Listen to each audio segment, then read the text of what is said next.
So welcome once again here to the Porte de la Chapelle Arena and the Paris 2024 Paralympic Games. The Badminton events coming towards thrilling conclusions here. The focus here in this session on the doubles, which has been thrilling the crowds here. Absolutely buzzing, pumping, rocking here at the La Chapelle Arena as we build up to the first of our 4 medal encounters in this session of play. The bronze medal match in the combined wheelchair Class 1, Class 2 women's doubles here. Switzerland, Cynthia Mathes and Ilaria Rengli, the second seeds, take on the Thai pair who won bronze at the Tokyo 2020 Paralympics, Sujarat Pukum and Amnoy Wetwitan. The teams about to be introduced here to court number 2. And their respective records, as you can see there in the event so far. But this is where it really matters, of course. The tussle for a Paralympic medal.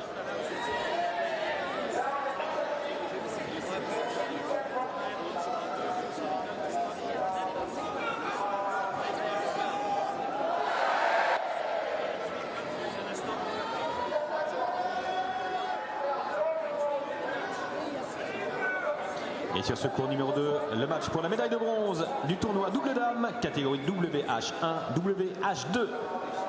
On court number 2, women's doubles, category WH1, WH2, bronze medal match. Représentant la Suisse, Cynthia Mathes, Ilaria Rengli. Representing Switzerland, Cynthia Mathes and Ilaria Rengli.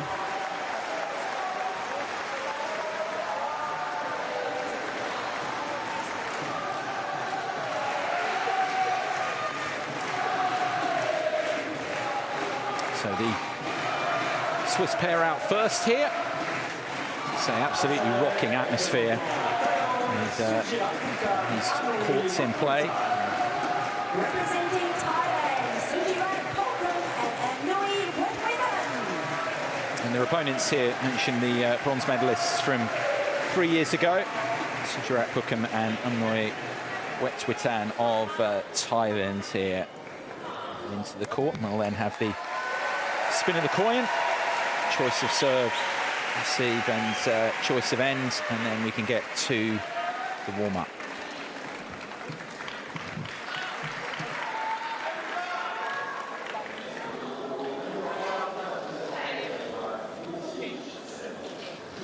Excuse me, come for us. I have pink and white. White, pink for you. White.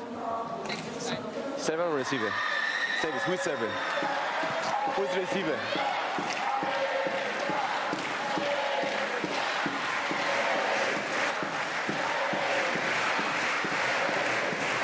Yes.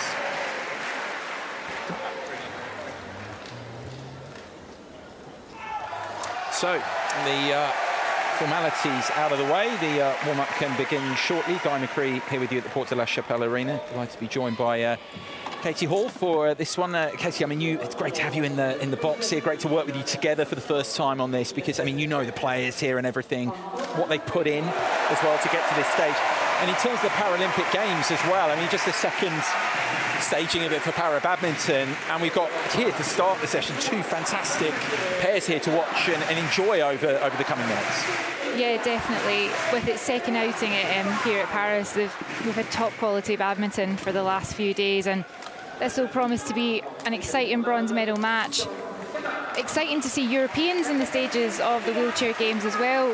The World Championships was very much dominated by the Asian players, and it's so nice to have Ilaria Rengli and Cynthia Mathes here in this bronze medal match and reaching these latter stages of the Paralympics. Great achievement for them.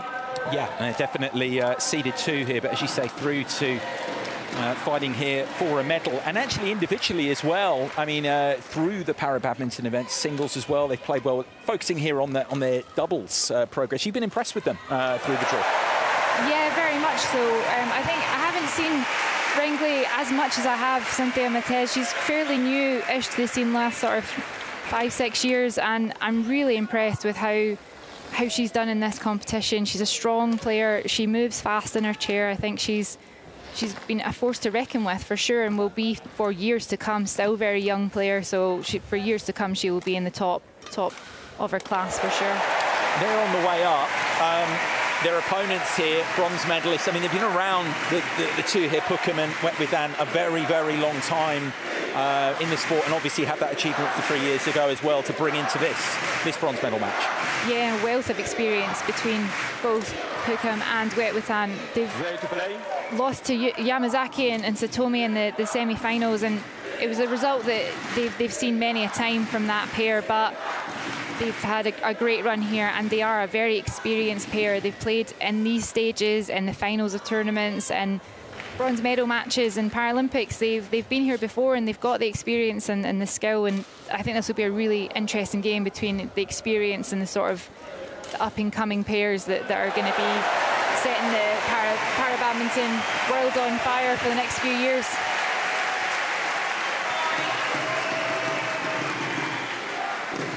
Just about ready to go then here.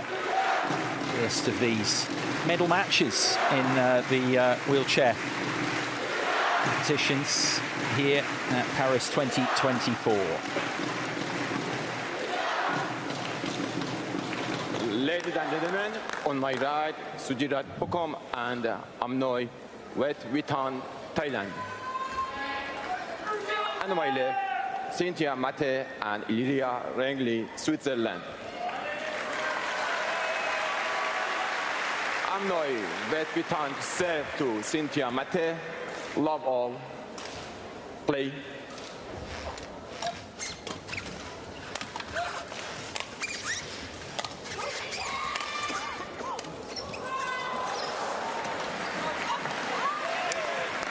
Katie, it's worth just first of all, obviously we've got new viewers joining all the time, in terms of, if you like, key kind of things to look out for, key differences, rules to look out for. Yeah, let's go through absolutely everything. So a lot of it is similar to badminton, but the key differences for you to point out in para badminton here. Yeah, key differences in the wheelchair game especially is the size of the court. So the size of the court is completely the same as standing badminton, but the service line to the net is out. So any shuttle that lands in front of that service line is out. The players don't play right up to the front of the net. In terms of the rules, though, everything's pretty much the same. Same shuttle, same net. Double service, the back tram lines are out. Serve diagonal, score's the same. Nothing really changes. The players, just that one section of the court is out. Apart from that, it's pretty much exactly the same. Service over. 2-1. Lovely touch here. Early on from Wetwithan. She's perfectly capable of that. Definitely. She'll be a key player in this game for sure.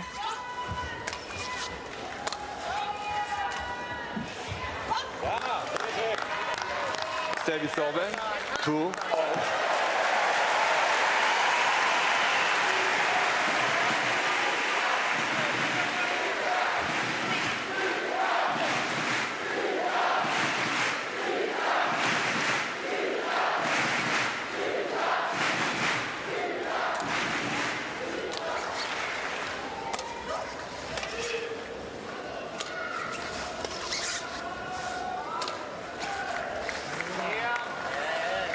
Service over. There's a good read by Matez there. Pookham's got these lovely straight and cross-court drops that we will see, and we will see her use extremely effectively in this game. And I think Matez and Rengli will have done their homework and will be looking when Pookham is deep on that forehand side for those cross-court drops that she does so well. Unfortunate she hit it into the net, but it was a good read. Service over. 6 points here being shared. Respective coaching teams, of course, either end of the court here. Fantastic setting, this.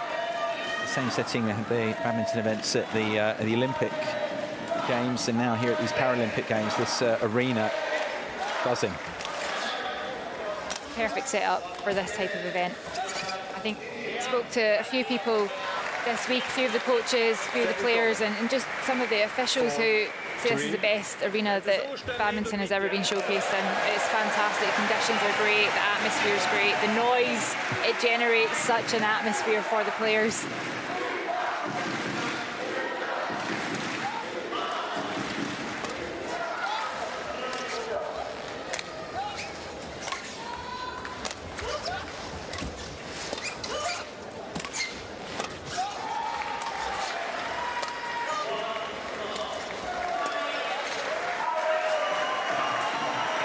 Drop by Matez. The use of the middle of the court is so important in wheelchair doubles. What it does is it brings both the players into the middle, but it opens up the gaps at the side. But where it's really effective in that case is the punch cleared up the middle and brought both Wetwithan and Pukum, who are currently sitting right hand on right side, left-handed on left side. So bringing them both into the front and the middle, they're both having to come in on their backhand. They've not made the decision who's taking that shot. Great deception from Matez.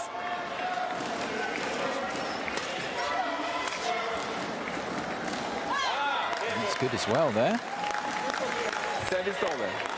Interesting, I mean, comparing it with other sports, those coming in as well. If you think of a left-right hand combination as well in doubles, is seen in other sports as a real advantage to have over, say, two right-handers. You know, most of the population in the world are right-handed.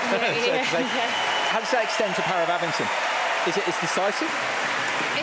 It's different because in this case, if you're playing, say, standing doubles, there's an opportunity to rotate. So really having a left hand and a right-handed player, there's sort of nuances that you need. You know, if it's up the middle and you're both on your forehand side, you can have one attack. It's different. It's different because they don't rotate as much. So actually having a right-handed on the right side and a left-hand on the left side can leave the middle more exposed because it's around the head side and it's a little bit weaker, or at least it's you're always strongest on your forehand side. Whereas in doubles, standing doubles, there's a lot more opportunity to rotate, so it doesn't seem as big an area of sort of break-in points and things like that. It's been a good start here from the Swiss. Talk about the Thais having the experience of 3 years ago, playing and winning this particular match. And the Swiss, of course, as you mentioned, these kind of emerging force representing Europe in the wider context, started well here. And definitely coming into this match, the Thai pair were on paper the strongest, the ones that you'd sit down and say, yeah, I think they'll win this one. But the form that Rengli and Matez have been on this week, I wouldn't be so sure that it might not go their way for sure.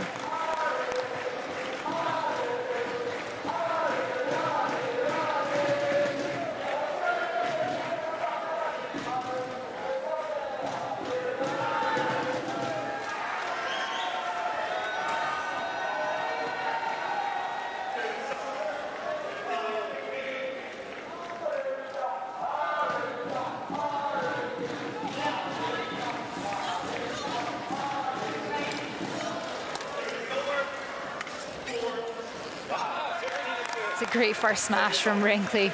She's really powerful.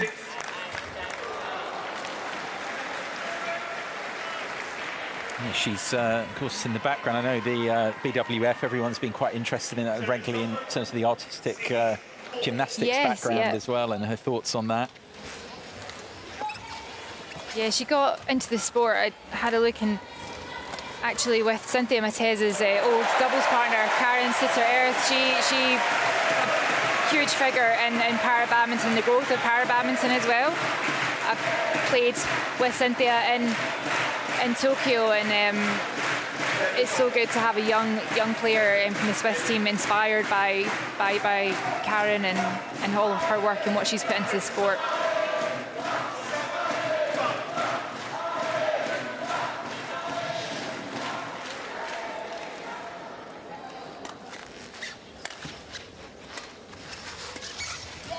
See that middle? Yeah. And you've got the right-handed, left-handed player. They both went for it. Massive gaps.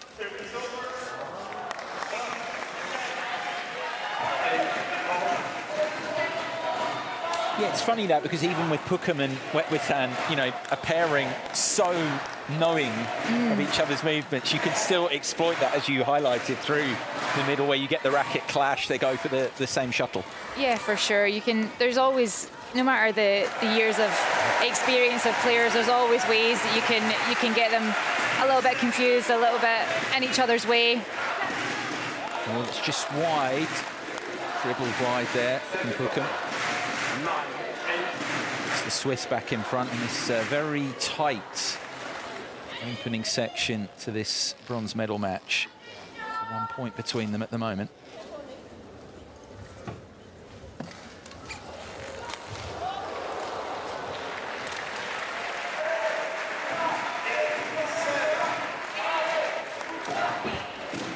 Service over. 9-0.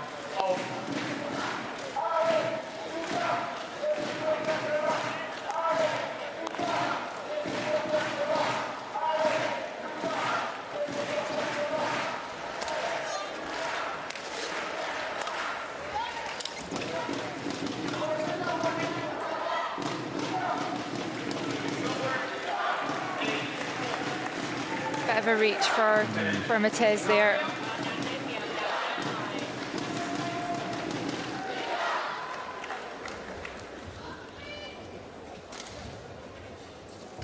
That's the lead at the mid-game then for the tie pair.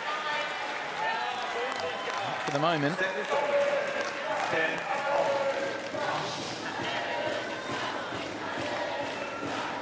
She's really quick off the wheel in her racket. The racket hand there. Pukum's serve was a bit loose, but it was a great reaction, a great shot from Matez. It is the Thais, though, who lead. Just the 1 point then. The difference at the mid-game interval here.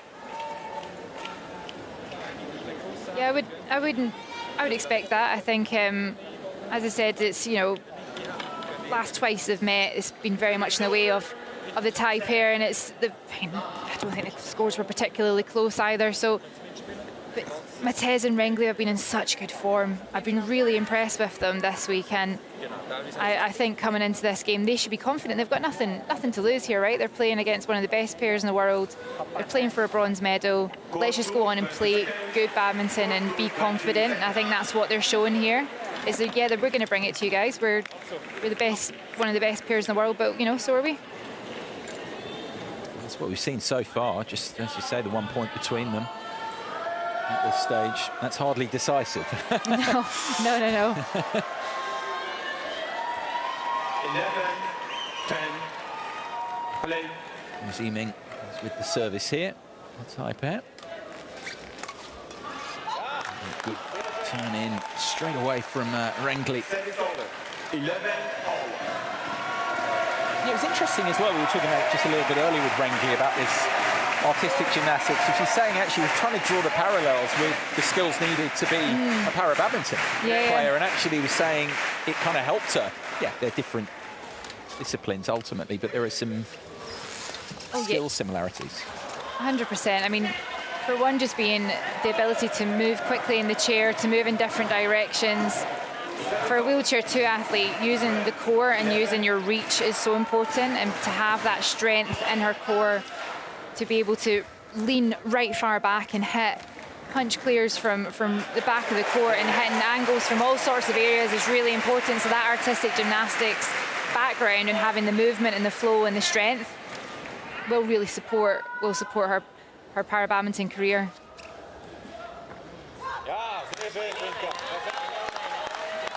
Service over.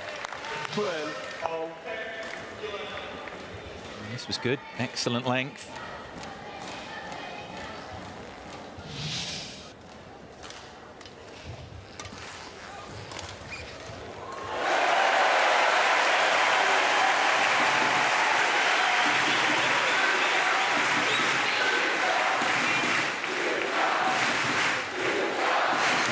That's so nice. Does it for fun, doesn't she, Pukum? Oh, yeah. She does it so perfectly as well, 90% of the time. But look at that space in the tram line. She's seen it so early, has went back and just got a lovely, lovely drop shot. Play left. Have a let there. Rendley, she wasn't ready.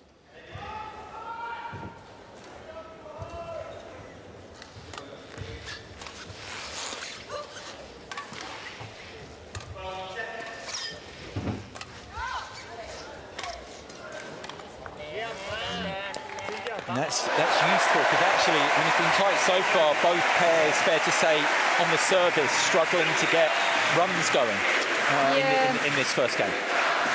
Yeah, and the serve's the one thing that you can control in the game, so you want to try and use it as effectively as possible. So there's a couple of really good serves, like out wide gets used a lot, like a kind of fast, flat serve. But if you don't hit it well, it can give your opponent like a quick advantage. We saw it with Matez, with Pukum playing that loose serve. Matez just took advantage straight away. Rendley hitting smashes off serves.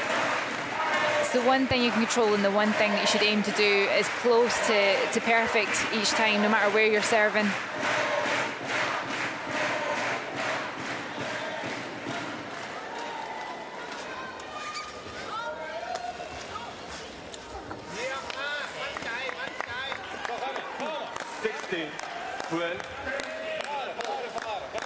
Talking about runs now, this is one that the Thai pair are putting together 4 straight points.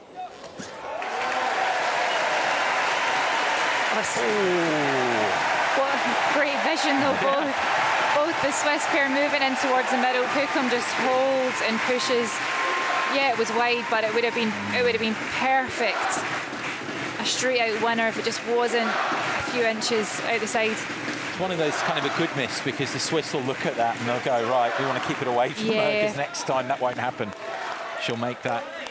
A couple of points though now back here. Countering there, Mathez. Good reactions.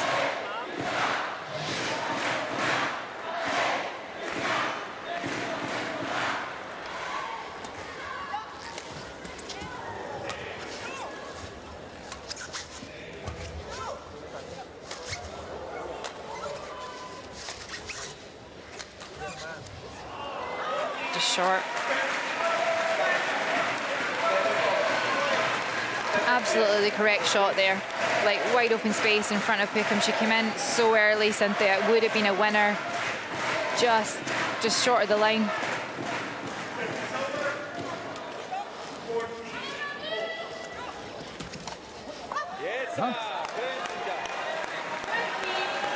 She's done that a few times. Did it the last point as well. She comes in so early that actually she can do a lot of damage from there. Soft, she can hit it flat and hit a drive. So it does put the opponents kind of, I'm not sure what to do. Where should I move? Should I get ready for a drive? So that's why it's so effective.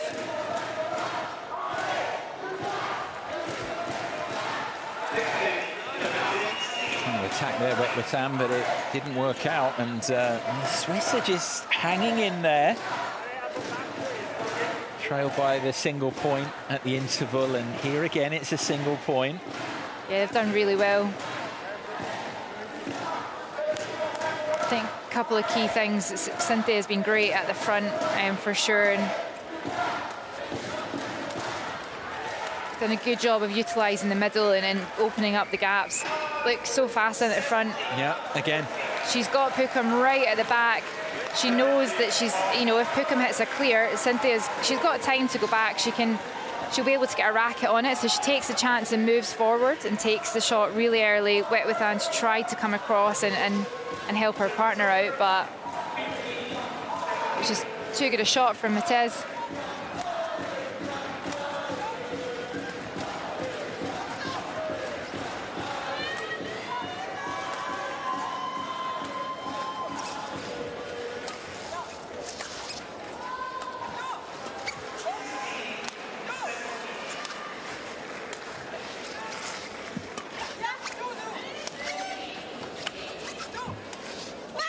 Oh, and again the Swiss go into the lead now. Look at how early she's taken the shuttles on the service line. This is a fantastic game by the Swiss.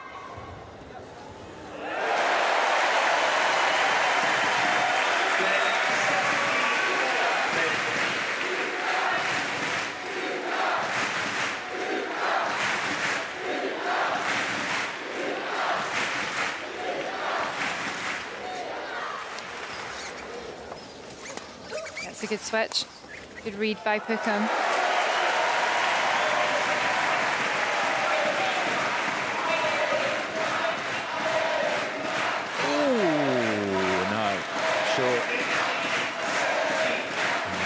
Are in a little bit of trouble now here, being led basically pretty much through the entirety of this opening game. They're now 2 points from losing it.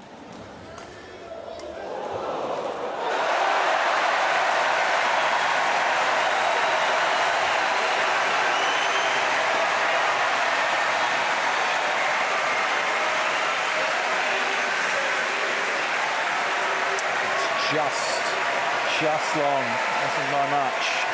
And retake the service here.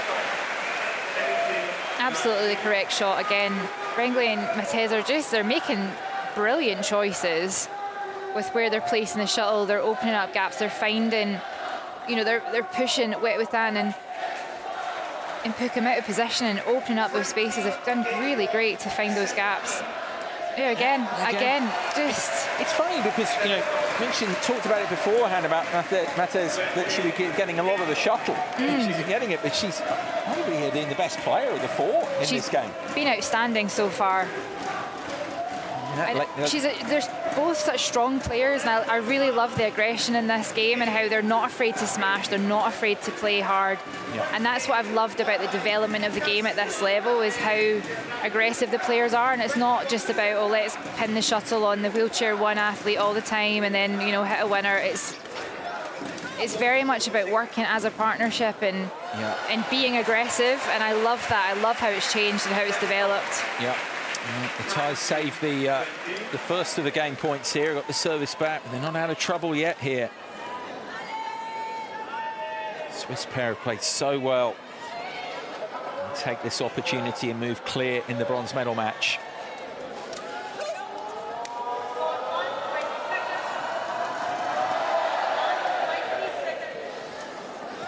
Oh, that's great class. vision. Oh, that game point down. Delivering there.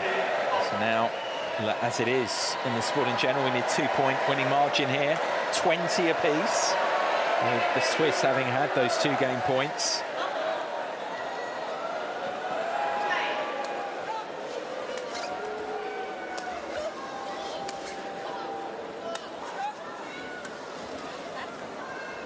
So deep that as well, getting Matez that time.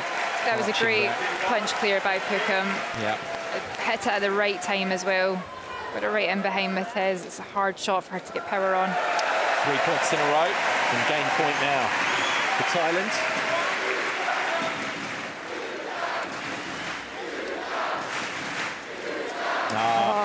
Is that's just a little bit the nasty experience from 2018 down 4 points in a row.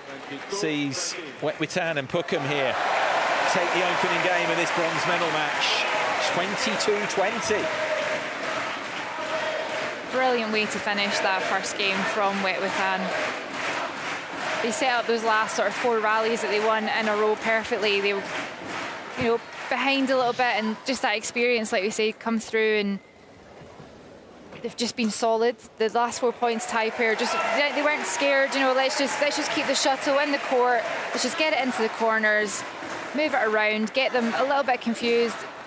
That last rally, Wetwithan's punch clearing up the middle, opening up the gap at the front, and both the Swiss players going for the shuttles. It's a great tactic, and it's worked really well for them. And it's a shame that the Swiss couldn't take that first one though. Yeah, the numbers from that opening game then. The big thing really, you can break down the numbers, but they were 2018 up, and the Thai pair 4 points in a row, and that's why they're a game to the good. It's those key moments, because in terms of level of performance so far, I mean, the Swiss have been more than a match for them. You couldn't really pick too much major fault. I mean, they played some great points there. No, absolutely not. And they've not made too many mistakes either. What the good thing about the game on both sides is there's a lot of like winning points. There's a lot of creating, you know, forced errors rather than, you know, throwing serves in the net or returns of serves out the side. It's been, every point has been worked for really, really well by all 4 players. I mean, there's a bronze medal on the plate here, right? You can't be giving away cheap points, and no one has done that. It's just been a quality match so far.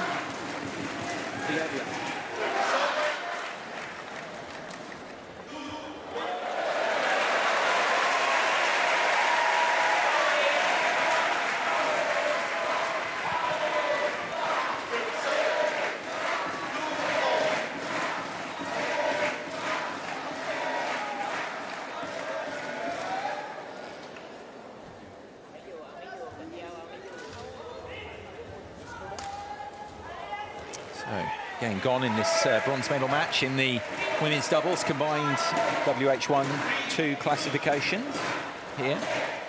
Bronze medalist from 3 years ago in Tokyo. A game to the good here, looking to repeat an achievement in the way Wetwitan and Sujarat Pukum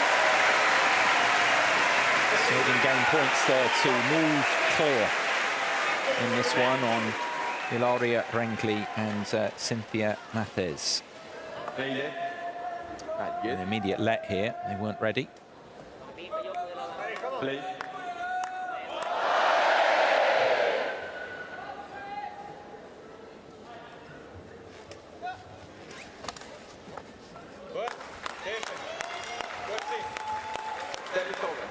Bit of confusion there. Pukum moved forward. I don't know if Wetwitan thought she was going to go for it, but it was very much on her side. So good return anyway from Mathes.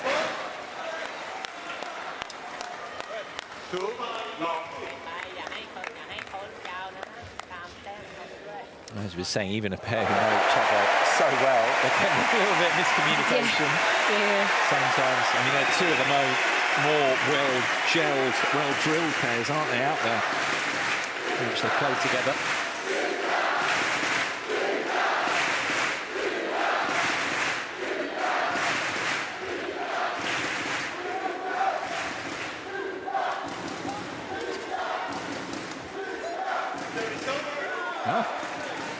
Another one.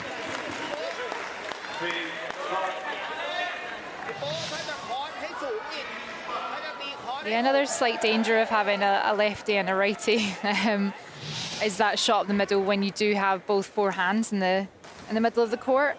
I think it probably should have been Wetwitan. She was in a better position. She was a bit faster in the rear of the court, but doesn't really matter now. The point's gone to the Swiss.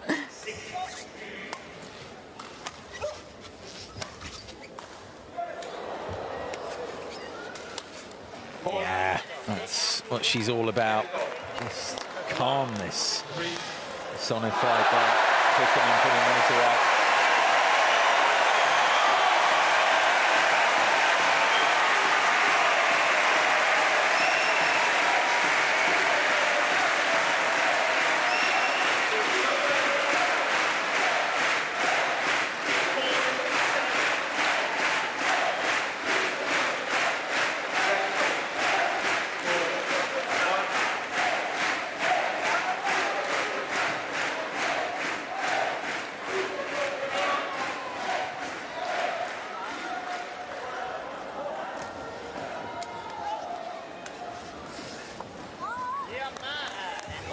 Quite wise there for the players just to pause. There's a lot of noise in the arena, not in general, but particularly at that moment. I mean, there's something they're used to as well. I mean, this is obviously it's an unbelievable atmosphere around when the match is going on, but you can understand I don't know if they are used to this. You know, I don't think any of these players will have played in front of something quite like this before. Yeah. I mean, definitely Paralympics in Tokyo because of the pandemic, because of COVID, there was no spectators at all, so it was played in silence virtually, with apart from the odd member of staff and teammate that was allowed to watch from a distance. But in my experience in the years that I've been involved in para badminton, I've never. The French are always the loudest team. They've always got the biggest team on the international circuit, and they are always the loudest. But the fans have been incredible this week. But I don't think yesterday in Matez's and Bringley's semi-final, Matez hit a few miss hits and she was looking around the crowd, and I think it was the noise that put her off really, because she won't have.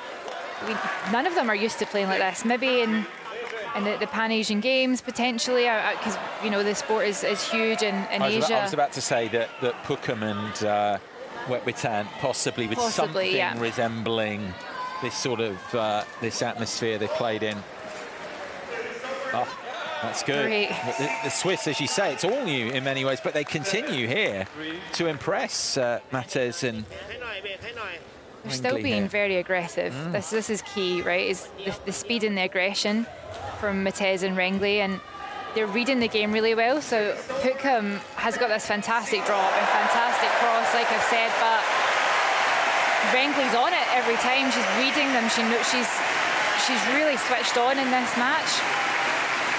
Really impressed with them. It's a shame they didn't take that first game, because they've got a great lead so far in the second one.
Pushed Wetwitan back there.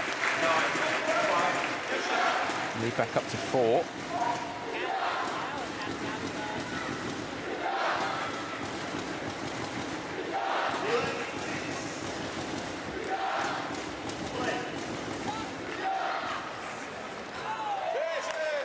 Wetwitan flying back. I think Matez just held the shuttle a little bit longer there, and I think Wetwitan thought she was going to lift it.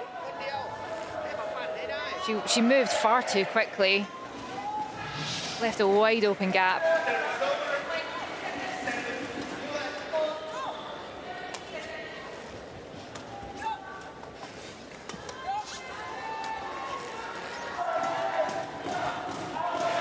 Yeah, it's long. So into the mid-game interval they go, and the Swiss here getting some real reward here for their continued high level. A lead of 6 at the mid-game for Rengli and Matez. Yeah, Matez again being very. I'm really impressed with her in this game. She's working really, really hard, and it's not about, you know, for her, it's not just about I need to get a racket to the shuttle. She's doing stuff with it when she gets to it, especially when she's under pressure. When she's got time, we've seen she's hit some fantastic winners when she's got time, especially at the service line, towards the net. And then when she's under pressure at the back, she's just confident to just play some drop shots, put in punch clears. They might not be great, but she knows that her partner can cover. And Rengli's looking for everything all the time. They're working fantastically as a pair in this game.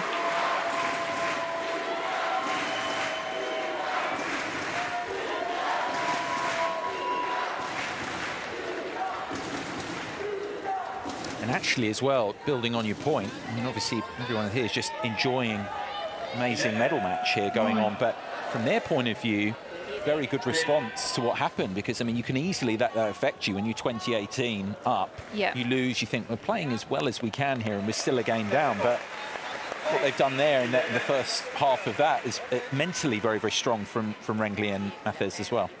For sure, and when you're that close in the first game, you know, when you were so close to getting the game, if they'd lost, you know, to 5, 6, 7 points, you have a different attitude. But for this, because they were so close, they've come out and went, you know what, we played well, let's do more of that, and we can take this second game, and they're doing it so far. Fantastic attack from Matez.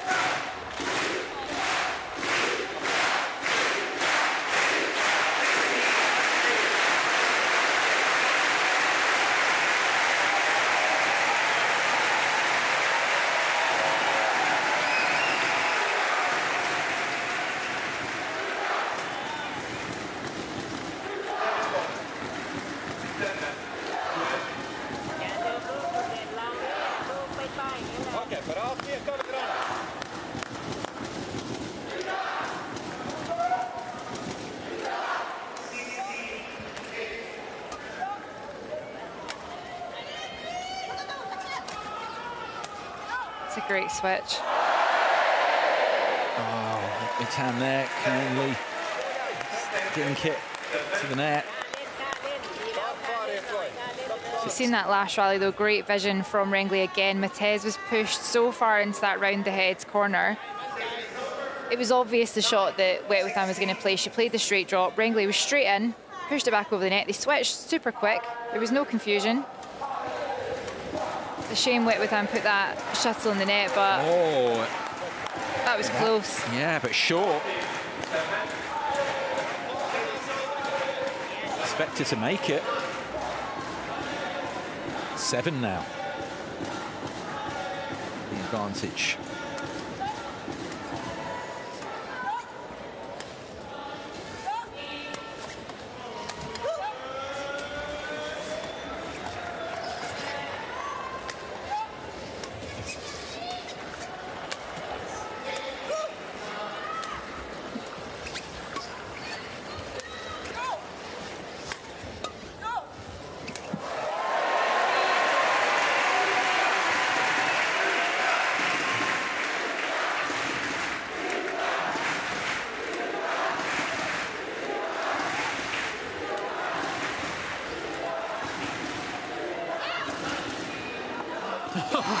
What a point. Matta's just making sure she got out of the way. Panicked a little bit there, you can see.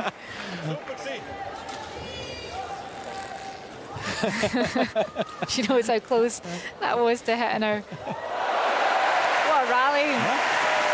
And again, the analytical points you're making from the Swiss perspective, we were seeing it there in a point where the Thais were asking a lot of questions in that point, but they're coming up with the answers here at the moment.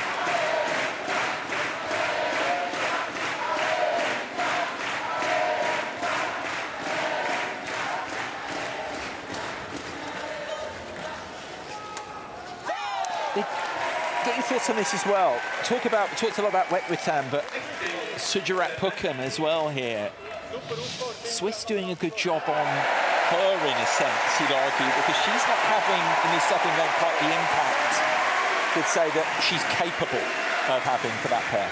No, absolutely not. And Wetwitham's taken majority of the shots in the rallies. They're keeping the shuttle away from Pukum. Even though she's the wheelchair one athlete on the court, they're keeping that away from her because she's got such a fantastic touch and she can be so deceptive. So they keep it away from her. But then because she's not doing anything in the rallies, she gets caught out on like pushes at the net because she's kind of stagnant. She's sitting watching Wetwitham work. That last point's the case there where you expected to get to that, and to that, but she's just caught.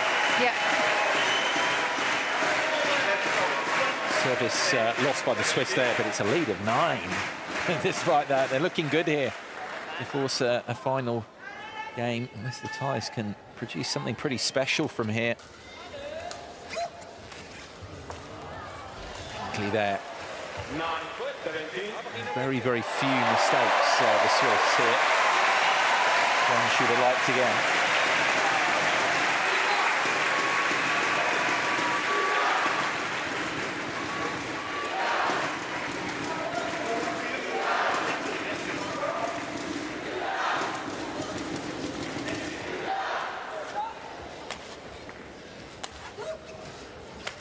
That's a great clear from Pukum. You saw Rengley moving forward. She was expecting a straight drop. She was going to come in and support Matez, but Pukum's seen that huge gap in the rear court on the forehand side for Rengley. It's a great punch clear.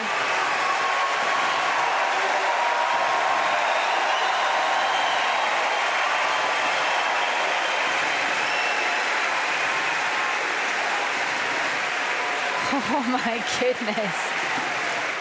What a shot.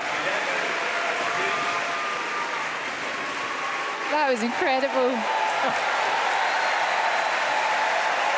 Such quick racket slices through the shuttle on that reverse into the tram lines. Marvellous shot, and what a time to do it. That's in as well. They're starting to put a run together here. Pukum and Wetwitham trailing by 5.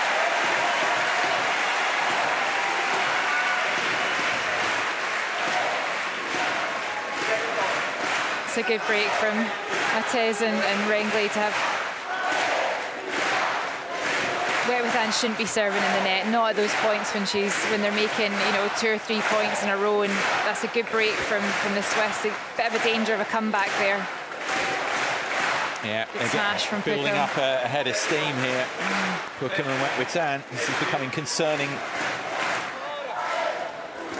It's 5 again. They've got the service back. Steely look about them here.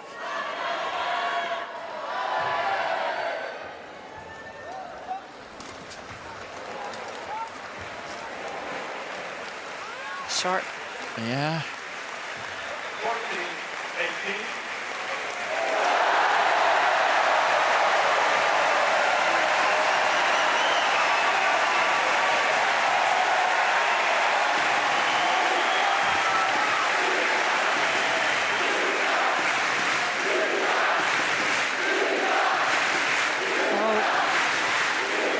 Great drop from Pukum, just right into the middle. Both Matez and Rengli went for the same shot.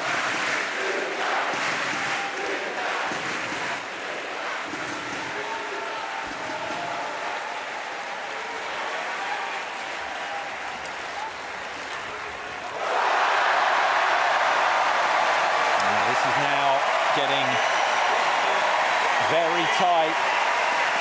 Led by 9, didn't they? Yeah. Yeah, 10 points, 10 because of course they got the service back. They corrected on that, went to 9. Next stage it was 17-7. Now 2 points between them.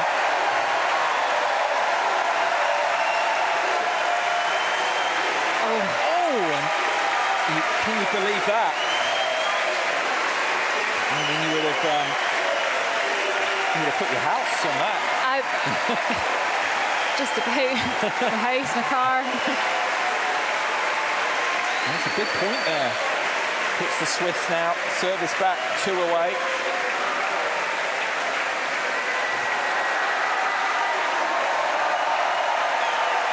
No mistake there. Lovely shot.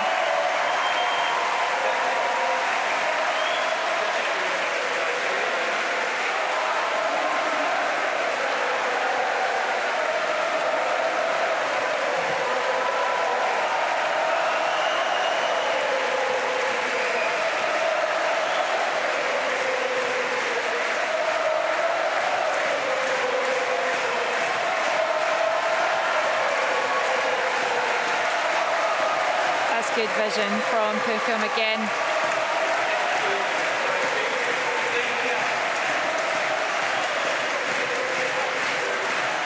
I wonder how much the noise of this crowd is affecting Rengli and Matez. Well, we come back to that earlier point. I mean, I'm sure it's difficult for the Thai pair, but you wonder a little bit, not crowds quite like this, as we were saying, but more experience of playing in front of noisier atmospheres.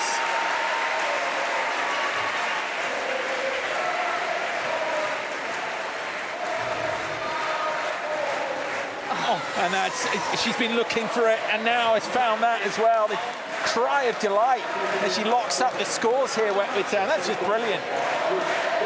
I mean, she was so quick there, coming in, took the shot really early, found that space. Rengli was lucky to even touch it. 2 points away from the... Oh, it's out. Yeah. Oh, it's out. Now they are on the brink of winning the bronze medal again. What a fight back this has been from Pukum and Wetwithan here, now with bronze medal points.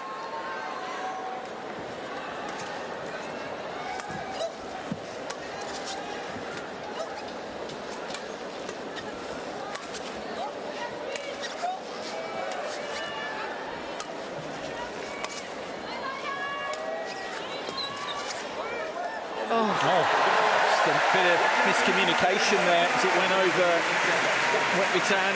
I mean, that was a great sight by Rengli. She saw Wetwithan coming forward. Like, look at her how she moves forward. Massive gap. Wetwithan would not have been able to stop and come back and get that. And Rengli's just seen that gap, held and flicked it. And the bronze medal point saved by the Swiss.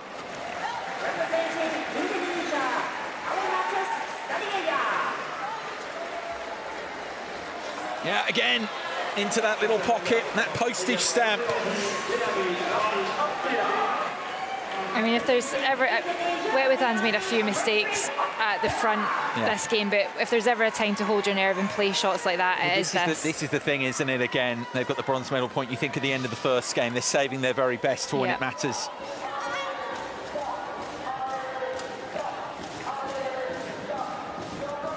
Can't get enough reach. Another bronze medal point goes for the Thais. 21. Well, this now goes beyond the opening game, which finished, was 22-20 to Pukeman, Wetwithan here. Now 21 each in this second game. 3/4 of an hour played.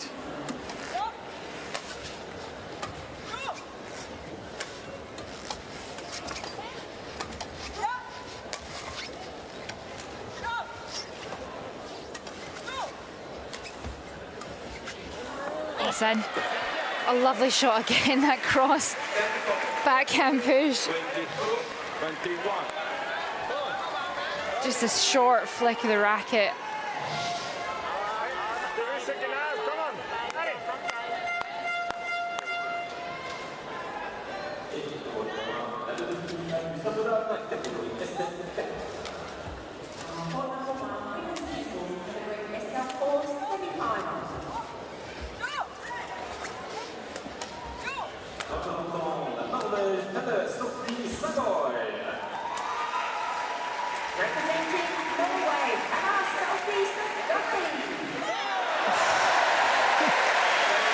Saved. 3 bronze medal points now. They've been saved by Mathes and Rengli here. Oh, this is tense. I mean, so good from the Swiss to hold their nerve in that last point. It was a long rally. Just making sure that they keep the shuttle in the court, waiting for the Thai pair to make the mistake.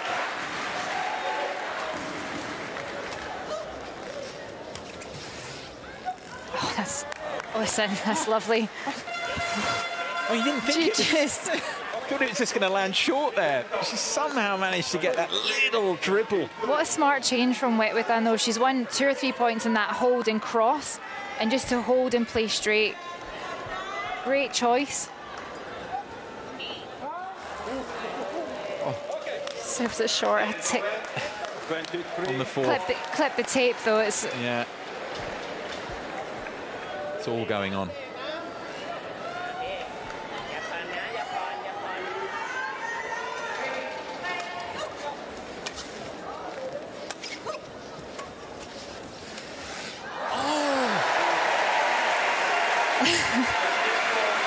Crowd, everyone here, just the moment seemed to stand still there on Wetwithan there at the net.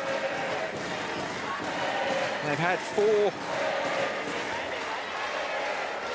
bronze medal points, but the Swiss now can take this all away and out of reach. This is what you want to see at this stage of, you know, a bronze medal match. This is the kind of badminton you want to be seeing. Nothing between them.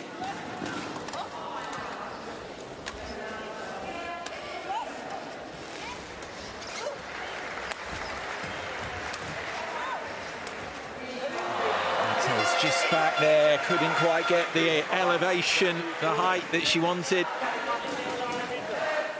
Is it going to be this time?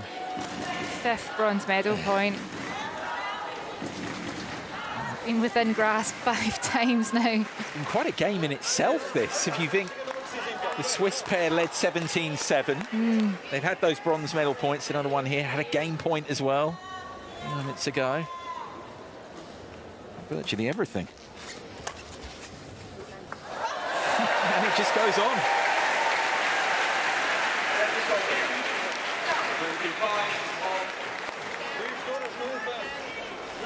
That's a great punch clear. Fast and flat. Both of them really having to lean back to get anywhere near it, but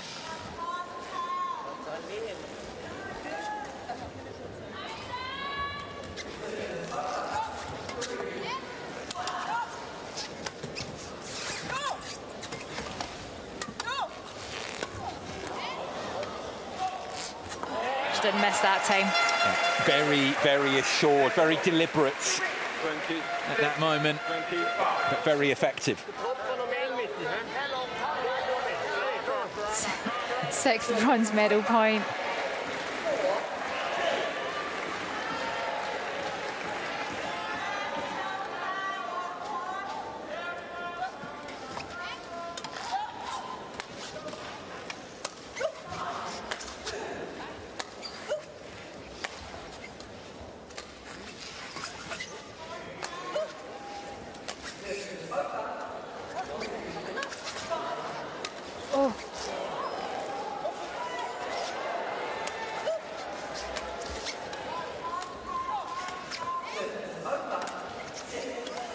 Oh my goodness. That's wild. You're kidding. That's wild. They've done it this time. And they've done it again.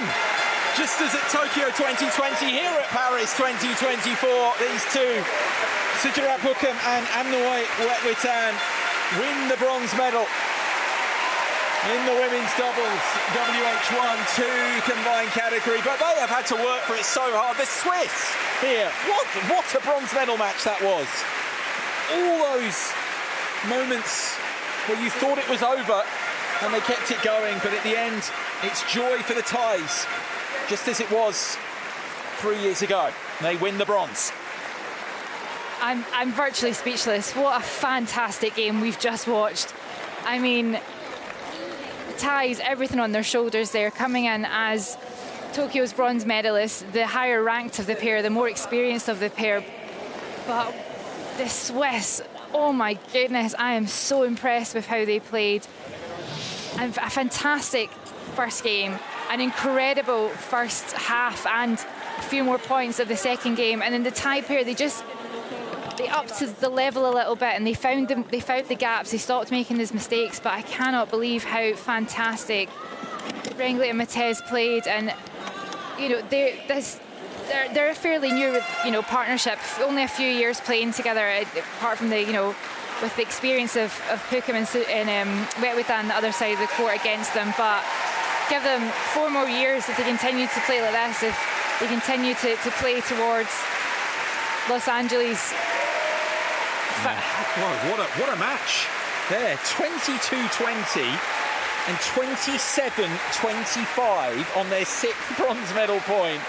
Disappointment for the Swiss, but what an event they've had to finish up 4th here. And as you suggest, Katie, as well, much more you sense to come from them. This could just be the start, even if they're going to be bitterly disappointed, naturally, to have just missed out there to Pukum and Wetwitan in the end.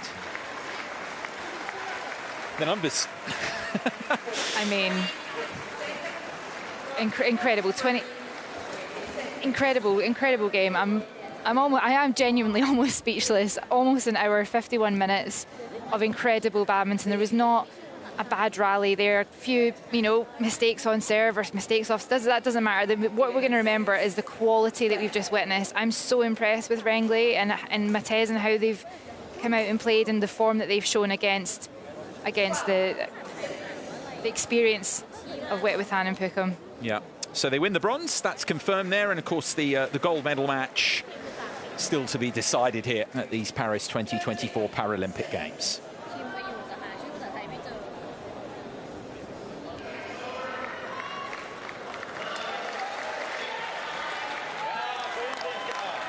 Set is over.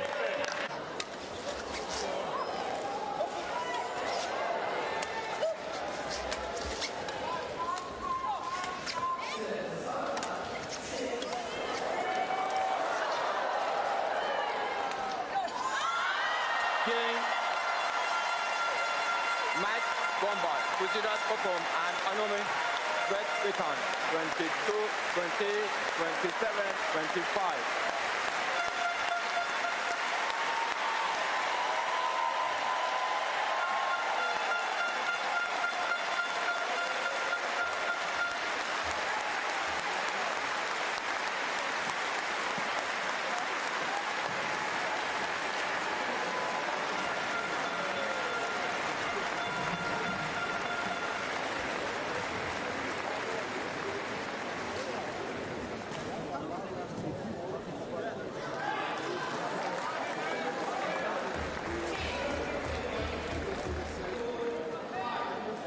Et à suivre, mesdames, messieurs, sur ce cours numéro 2, notre premier match pour la médaille d'or, catégorie double dame, WH1, WH2. On court number 2, our first gold medal match in the women's W's, WH1 and WH2 category.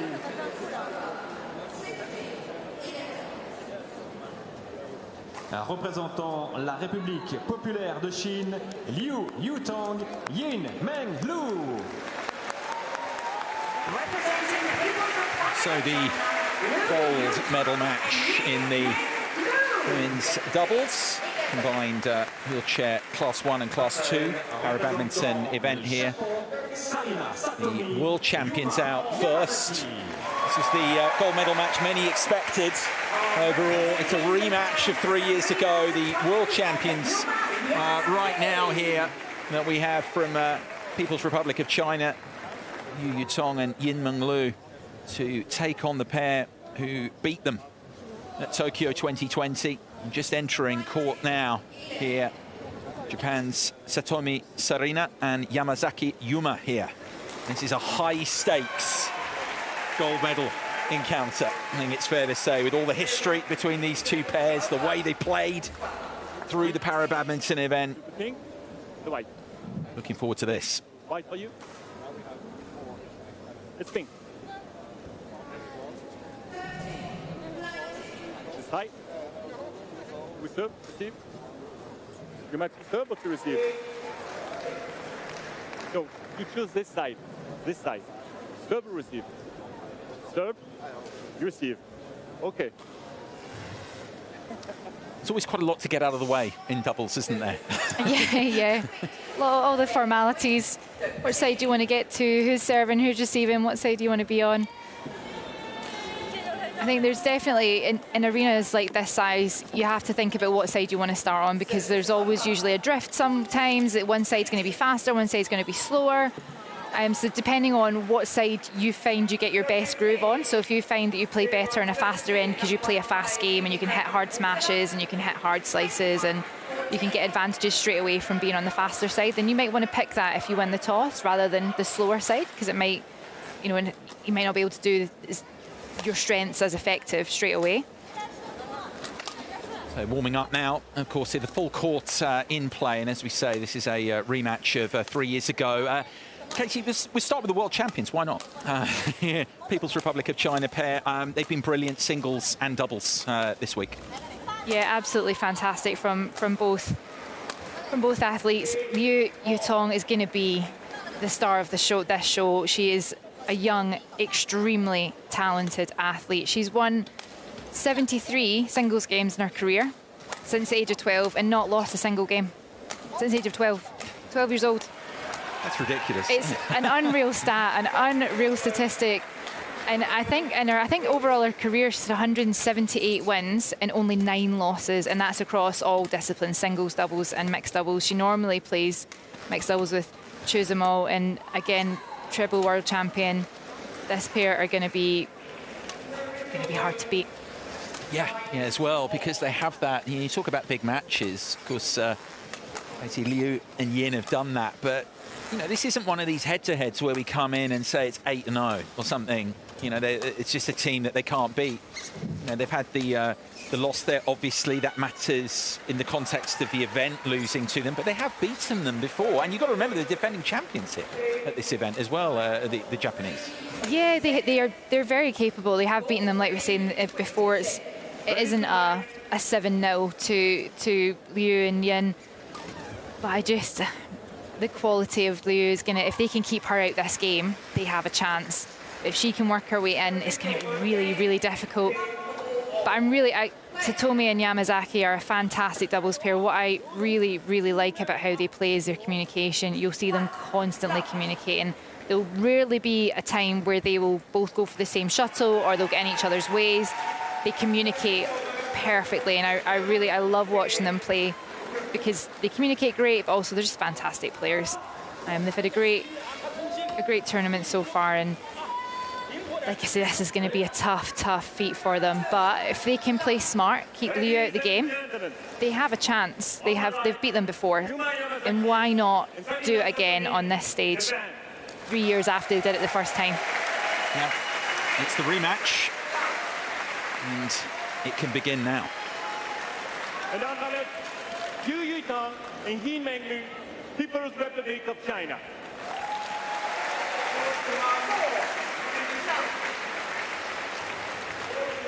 Gemeinde met actief gezorgd, Yu Yutong, double, play.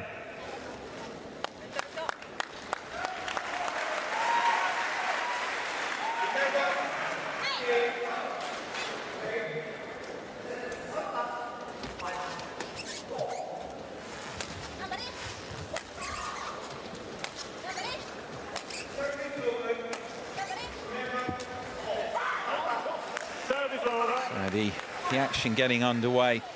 What does it? How does it matter for you in a coaching sense when, okay, you've got two pairs here, elite pairs.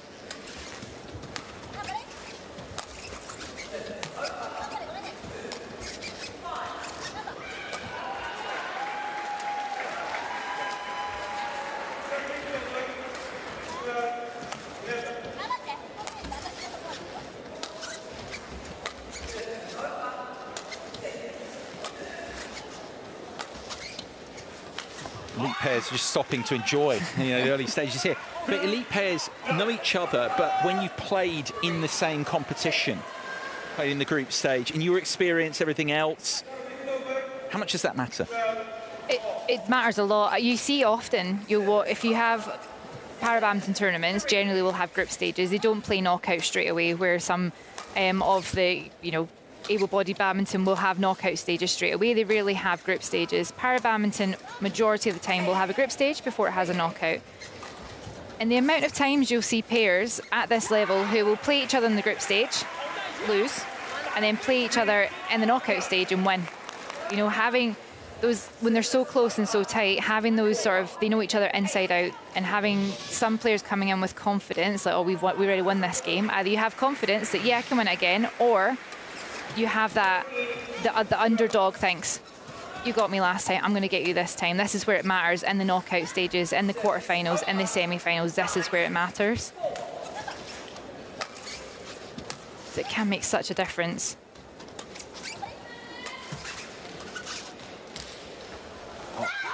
Yeah, pleased to get that and extend it here. And I mentioned they lost to the Chinese pair. That look over, spiriting look from Satomi as she sees it just land in there, the shuttle.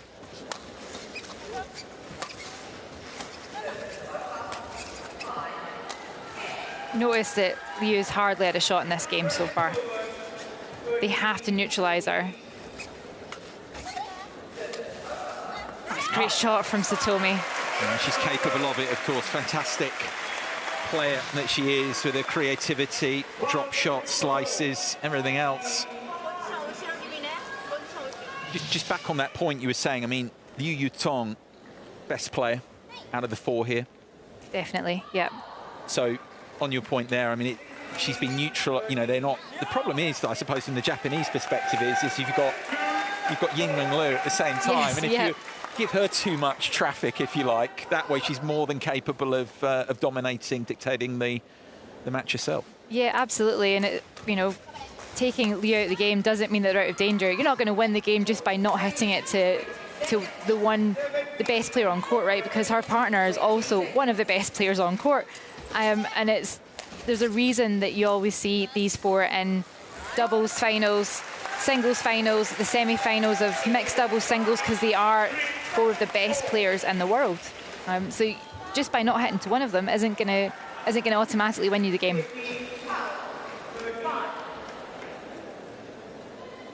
Come back well here, the Japanese, on the last 3 points.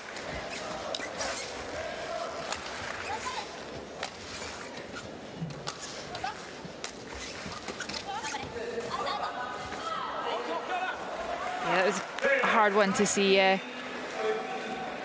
play a leg. I think that's fair. It landed quite funny.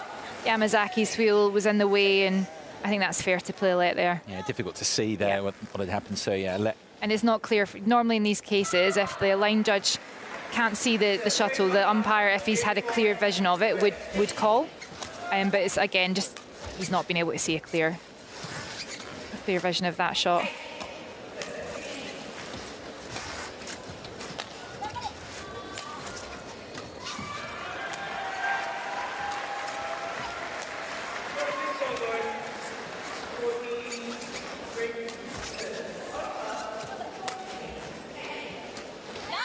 Oh, well done. Great work from the Japanese. And I don't know if you can hear, but every single shot, you hear them communicating to each other, even if it's just like on you go, or, you know, it's something, you know, as a doubles player, when I played badminton, constantly talking to your partner is so important. And even if you've played with each other for years and years, just having a little bit of communication, yes, yours, and, you know, it encourages your partner. And Yamazaki and Satomi are great at that.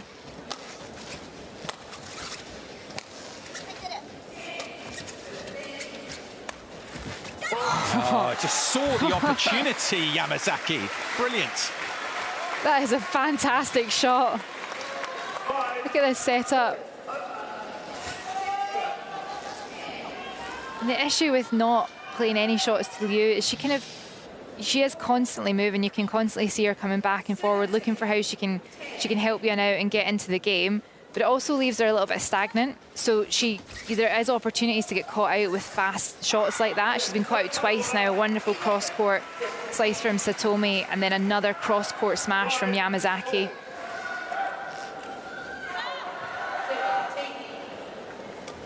Again, they've done really well here. 5 of the last 6 points. That's a shot. That response. Just total, no hesitation.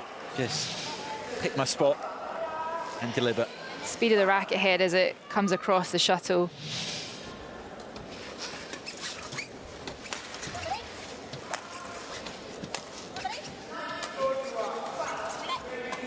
Oh, great reach.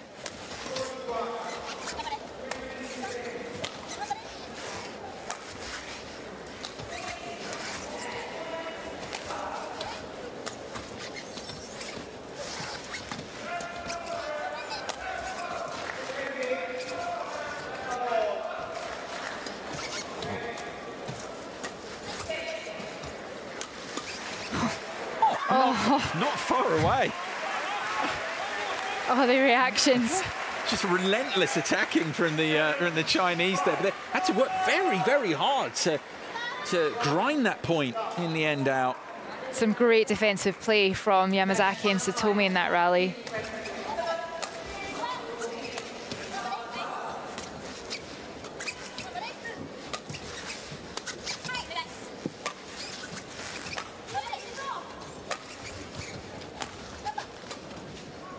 Yeah, lovely shot.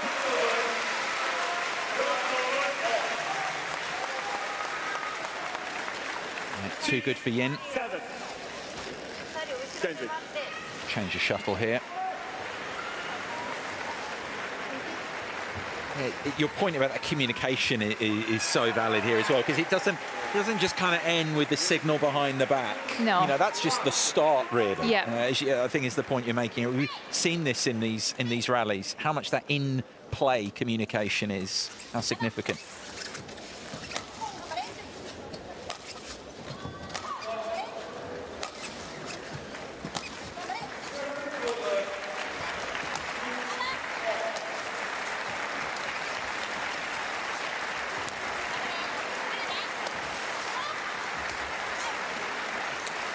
Oh no. Did so well in that rally. Liu out in the one corner, both players, Yan and Liu both in the middle. Oh, that's a shame that she mishit that.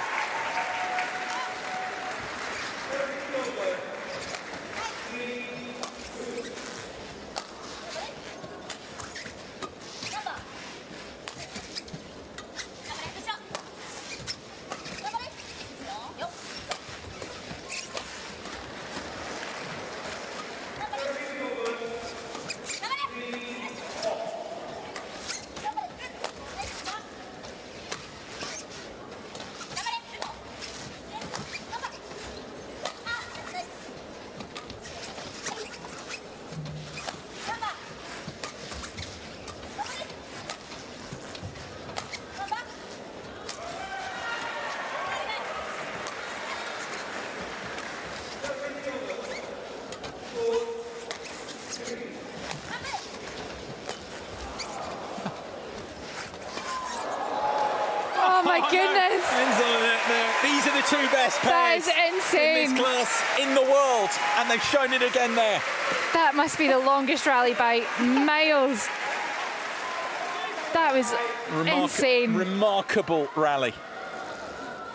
The only thing I'd say is it ends obviously on a net, you know, ultimately, rather than but everything else about it. Whoa. I mean, the pace that all four of them were playing, just the attack.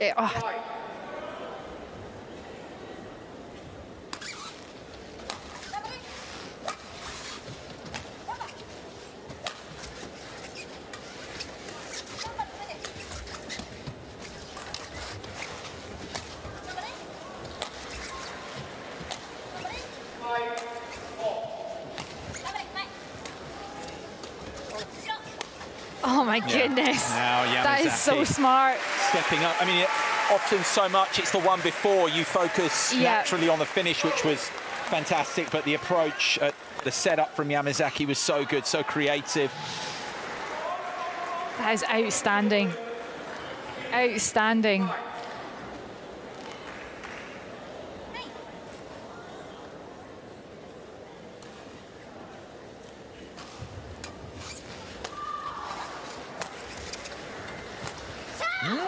Just, looks down there where she was, that area of the court.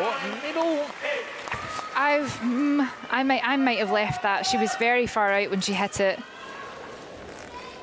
And Yin takes the shuttles generally pretty early. She's very quick around the court.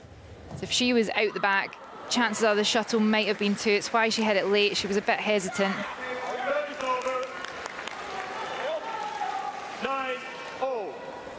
Both pairs with plenty of support in this Porte de la Chapelle Arena crowd.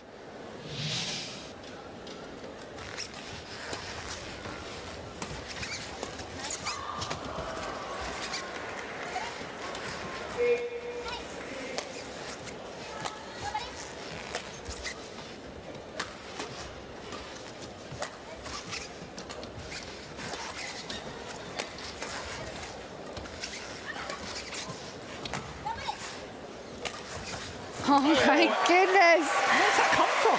That is wild. What a shot! Satomi, I mean, that is incredible.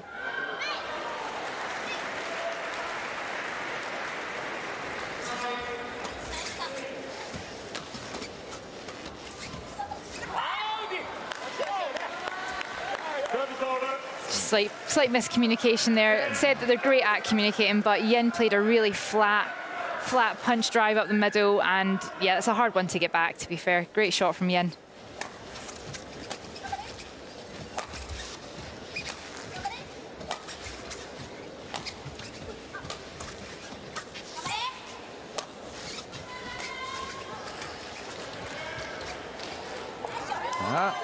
Great pressure from both of them. Well, remember, they lost the first 4 points here, but it's Satomi and Yamazaki who have the slender lead at the mid-game interval, 11-10. I'm virtually speechless. This is unbelievable badminton. This is probably the best women's doubles, wheelchair 1, wheelchair 2 game I have ever seen so far. 21 points in total in this game, and each one has been absolute quality. The speed. What I love about this game is how no one's afraid to play smashes. No one's afraid to hit hard. The flat pace of the game is unlike you normally see. See, 5 years ago, this is not the style of game we'd be watching in Tokyo. These players would have been aggressive, but not to this speed and style. It's fantastic to watch. It's how the point you're making is how quickly the sport has developed. Like these are the two elite pairs in this competition, but you're talking about a 3-year gap from when they last played, even with the sport, how it's developed. It's just been amazing to see and witness. 100%. I mean, I've been around the sport now for 14, 15 years, and seeing it from that stage to now, how professional it is on one, but also the style of play, the level of player, the type, especially in the wheelchair game. The wheelchair game used to be very much clears, drops, slices, open up opportunities. You rarely saw smashes, you rarely saw pace like this. But this is just the pace, the willingness to attack, they're not being afraid to attack, not being afraid to smash the defence. It just developed in such exponential ways in such a short time.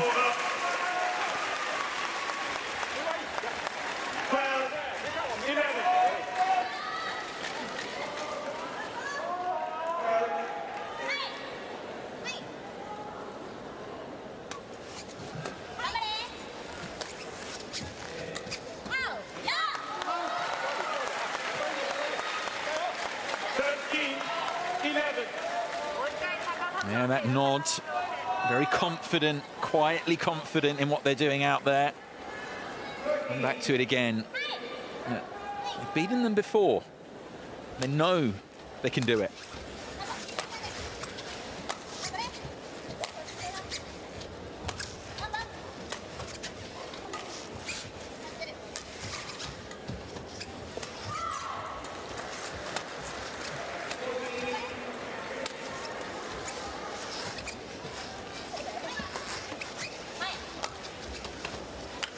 Good punch clear from Yen. From Yen.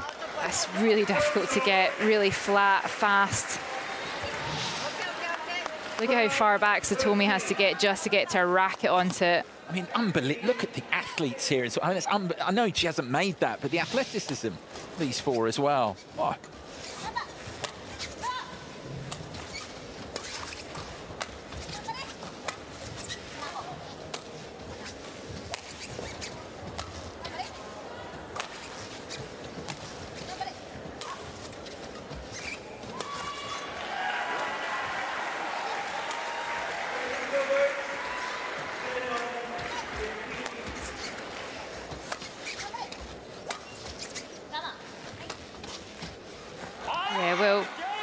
Well done by Yin. They're breaking down Satomi. Satomi is getting, she got 98% of the shots. Yamazaki, I think, hit one shot in that rally, and they're trying to break her down to get the kind of looser, higher clears. Oh, a chance there for Satomi as well. Oh. But I mean, and it's funny, isn't it, in a sense, Hetty, here, because you've obviously got, I mean, you're talking about how the sport's developed and everything else here, but you've got, obviously, Satomi they're targeting as the class 1 here, but the interesting thing is, here, it's the adjustment of the Chinese that you've highlighted to go that way, because they've been targeting, as we expected, to target Yinming Liu. A great smash. I'm interested in the numbers, how little Liu Yutong has actually played in this gold medal match so far, but that was to be kind of expected. But I think the point you're making is the Chinese here are making that adjustment now back. They're countering what the Japanese have been doing so well so far. Yeah, definitely. They've changed tactics slightly in this second half. Satomi is getting a lot of the shuttles. They are trying to get a kind of weaker reply from her, but she's so skillful. It's going to take a while to get it, and that's why the rallies have been so long and so quality. Great defense.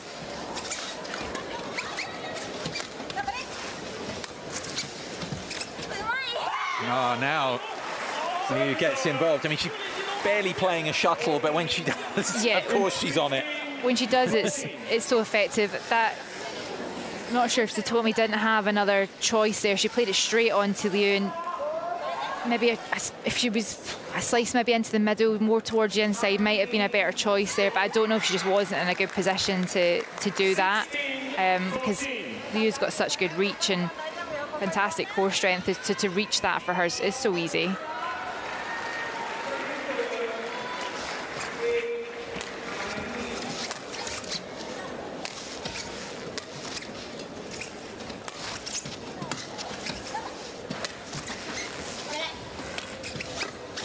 Too flat. That's too flat from Yamazaki. She tapped her forehead there. Yamazaki knew she'd played the wrong option. 14. And when you're going to the best player on the court, she'll know she's got to do more than that. It's not a bad choice. She's aiming for the back box there, but she's just hit it too flat. And Yen's really quick with her hand off the wheel. 15-17.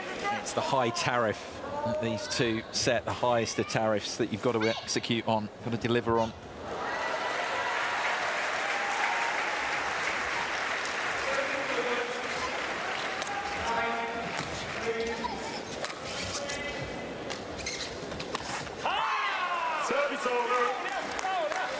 good, isn't it? I mean, they were only behind by a point at mid-game here, but what we're seeing from the Chinese pair is why.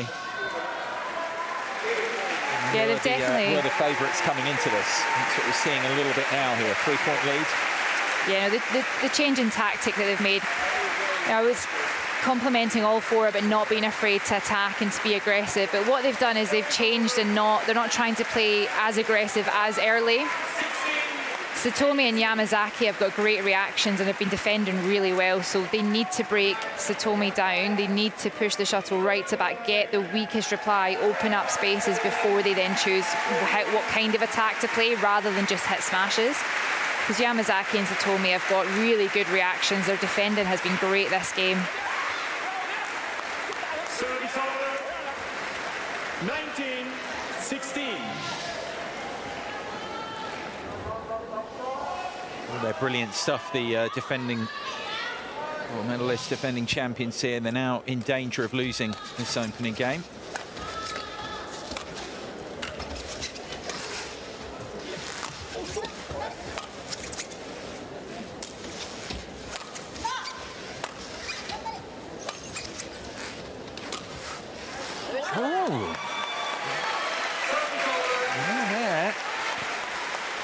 Punches there and goes long. Yeah, gestures there to get over the top a bit more.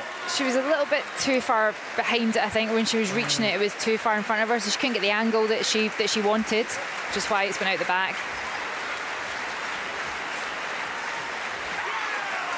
Satomi trying to go for a very cute little angle there, and only finds the net. Here again, points then for Liu and Yin, 3 of them. Oh, lovely. Oh, yeah, indeed. And there is the opening game. They were tested heavily. They've come through that test so far. 21-17 for Liu Yutong and Yin Menglu. China, a game to the good in this gold medal match.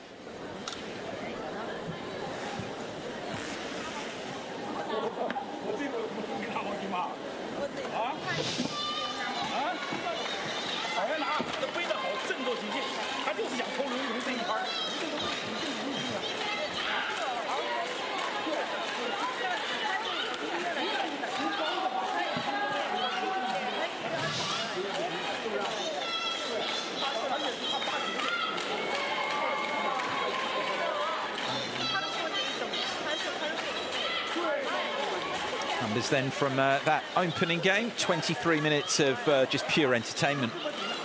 Particularly when we think of the first, as you said, the first level was very, very good from then on as well. But the thing about the first 21 points or so was just how even it was. That produced some remarkable stuff. Oh, yeah, 100%. I'm already looking forward to watching this game back. I really am looking forward to watching it back. It will be referenced. Yes. Cited. Yeah. In the history books. No, I'm really impressed with the level. I'm really impressed with the level of Satomi and Yamazaki. They're, you know, Paralympic gold. They're a fantastic pair. They're very experienced, but, you know, the quality of Liu, I came into this match thinking, oh, Liu's going to be dictating the pace. She's going to be the game changer here. It's going to be a real struggle for Yamazaki and Satomi to gain the momentum, to get it away from her and to neutralise her in the game. But they've done such a good job of that. And like I said, the aggression from all 4 players, the attack that they've been playing, the speed of the game, the speed is so quick from all 4 players. It's great to watch.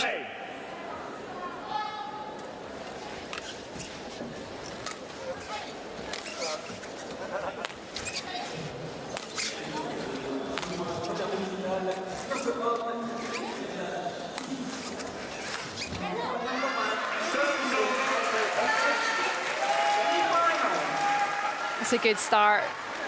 Deep punch clear from Satomi into around the head corner of Yin and just forced a mistake. Yin tried to play cross slice.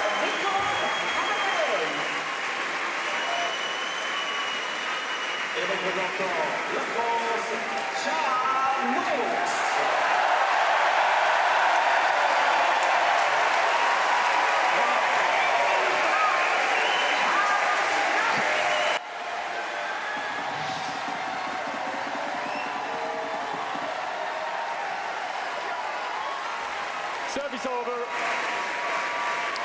2. The adjustment the Chinese pair made, from your point of view, if you're coaching the Japanese here early in this second as well, anything particularly you're looking to do or wanting them to do from their perspective? So we need to get Yamazaki in the game a little bit more. I think when Satomi's getting pinned in that back corner, they need to be playing as deep as they can into Yin to force kind of shots up the middle that Yamazaki can then get involved in. Not because Yamazaki is better than Satomi and that she, should be taking the shots, just to give her a bit of a break, really, and to let her push forward. If Yamazaki can come in with a fresh arm, get a good punch clear in, or a slice into the middle, then that's going to support Satomi a little bit more.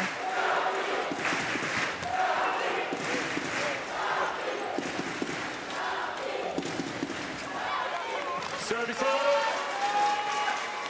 3, 2.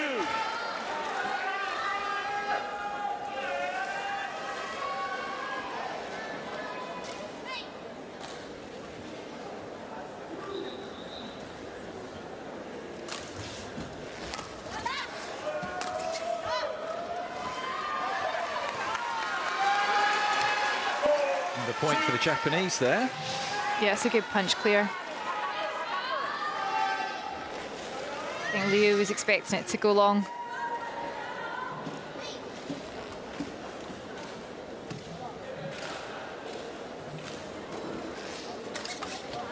Oh, that's a great return of serve. Service over. Liu just holds it at the net and just flick of the wrist, flat left.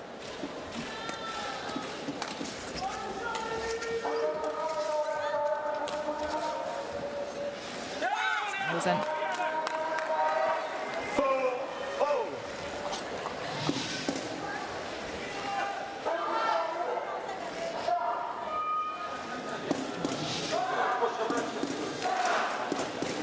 Change your shuttle here.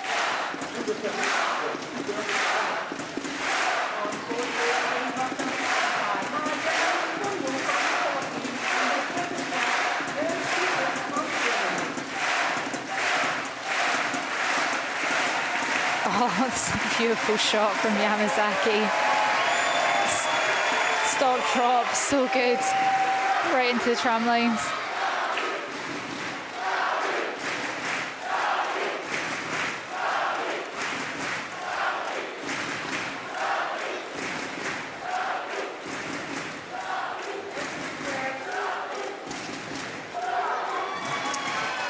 And they're just gestures. Stab, push there, into the net. And here with the lead of 2.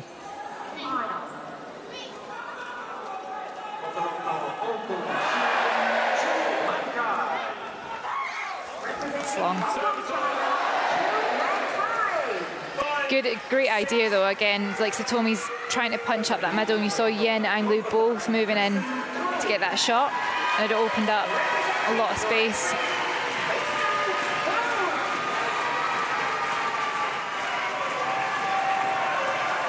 It's a great lift.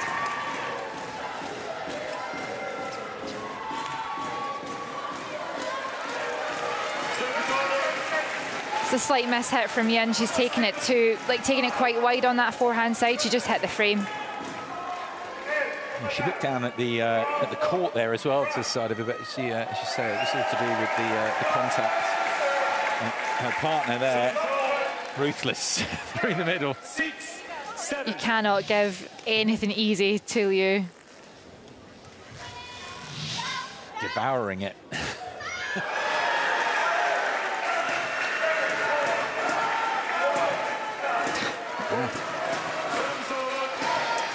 Pinning her back there, couldn't get forward in time.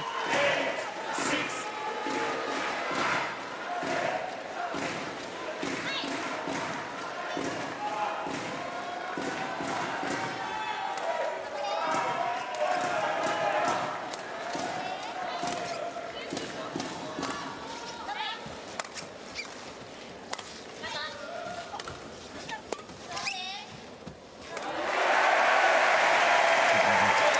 Good. Yin's so close to that. Satomi should have punched on another clear and got her moving back. Yin hardly had to move to get that drop shot back, and I don't think Satomi was, and she could have hit clear. It wasn't as if she was under any pressure there. Love that change of pace. Love that change of pace.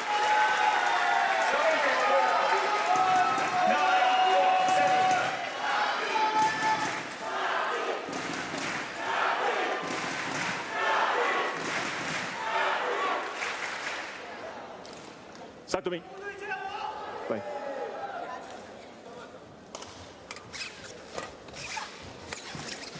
Oh my goodness. That was. I mean, I hardly saw her hit it. That was fantastic. The angle she got off of that shot and the speed of her racket, it just killed the Chateau.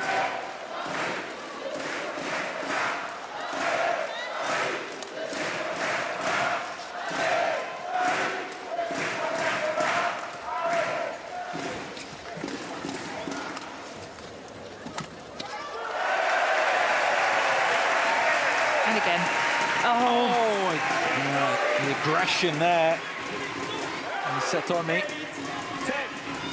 He finds the net with the last one. They're still up by 2 here.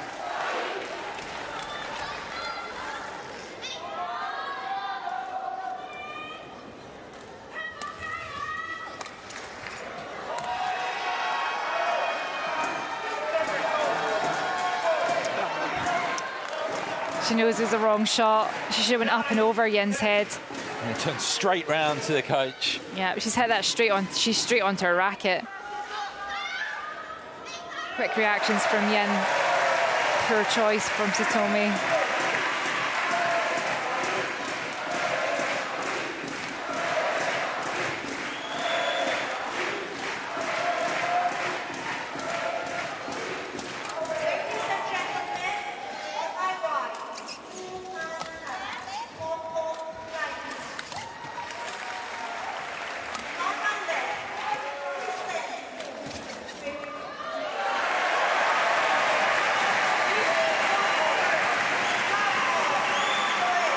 What a battle.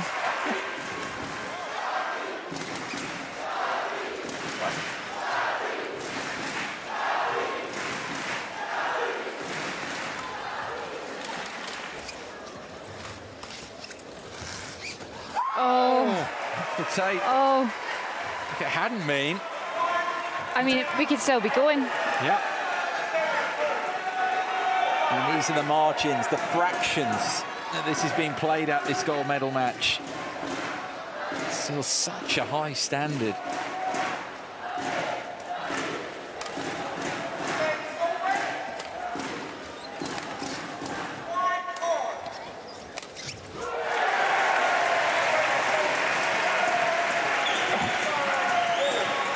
Oh, no, get it.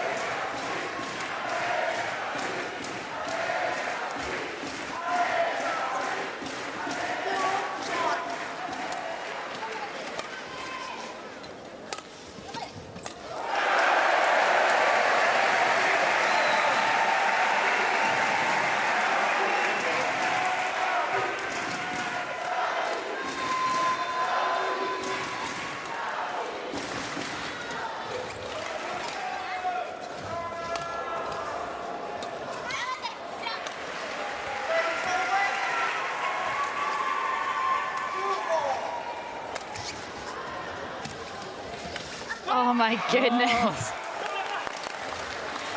And there's so much to unpack in that point, and then it ends in that manner. Oh, what a way to end that epic rally. All 4 of them in trouble at points and having to cover each other. I was thinking Liu Yutong a few times as well at the back. Yeah. It stood out earlier, but so much happened since then. Yeah, you almost kind of forget it, but some outstanding adjustments. Oh, Satomi was in such a perfect position there. She's just snatched at it. A massive rally. You know, you see the opportunity to kill the shuttle off, and she's just swung at it too. Count 2, 20 seconds. Excitedly, I suppose. Yeah, it's excitedly and just mishit Just it. kind of rolling in towards it, and it just maybe the adrenaline there, just too much.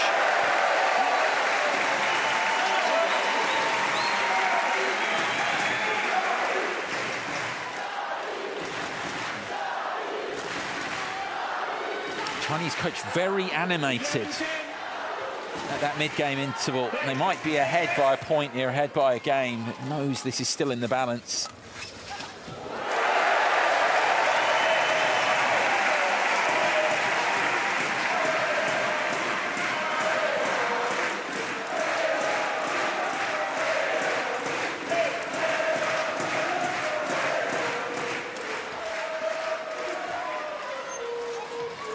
Good pick up. Yeah. Get it. Oh.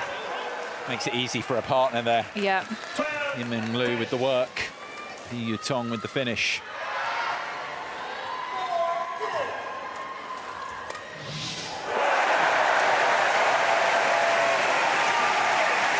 Good choice of attack off of that serve.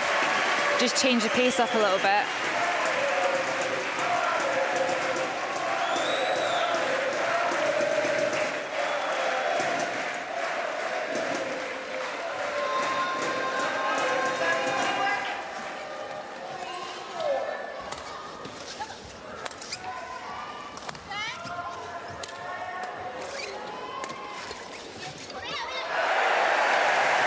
In.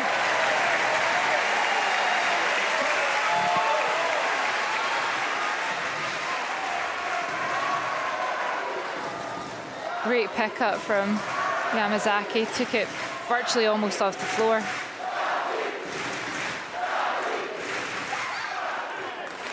Service order. 13.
Almost like a half-court singles there for a little while. Yeah, well, we've commented on it, haven't we, as well, tactically, how we thought this would go, and a lot of it has gone that way. I'm just fascinated with Katie, with Yu Tong here. It's just such limited involvements, but she's just so calm. She's involved. It's like she's been playing every shuttle. You rarely see Liu Yutong phased. You see her animated when she's winning points, right? It's like they're, just gliding around. Yeah, Just, it's just playing. I mean, percentage-wise in this match, in terms of the shuttle, it's 10%, if that. Yeah.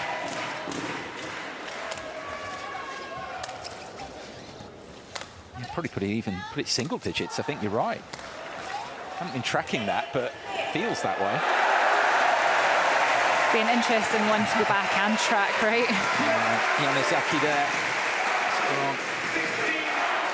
It's funny, you'd have players, having so little of the shuttle that when it came to them, it could be a little bit cold. Yeah, and I think that's the danger is, being a little bit stagnant when the shuttle comes to you, and that's where in the first game, Satomi caught Liu out a couple of times with cross smashes and fast cross slices, but you can see Liu, she's not on the shuttle, right? But she's constantly moving. She's never sitting still. She's constantly moving, constantly ready to inject a bit of pace and to pick up shuttles when needed. You can't afford, especially at this level, especially in wheelchair doubles, to not be constantly moving. Because you lose the momentum. If you're stationary and you have to push off, you lose that momentum that you don't, whereas if you're constantly moving, you're ready to go. There was an opportunity there for China in putting that serve on the full out there. Just a chance to pull clear. Only two now, separating them again.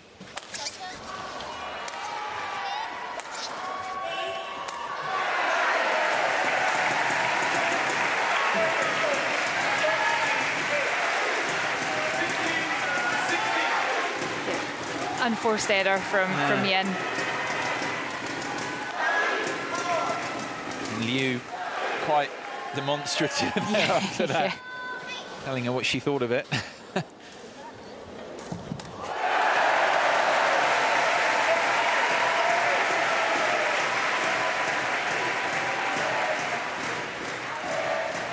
Yeah, great shot from Yin.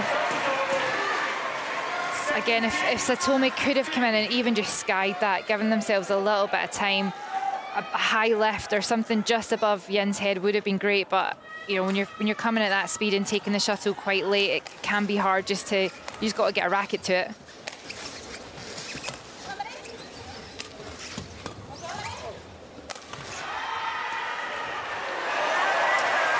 Yeah, good play.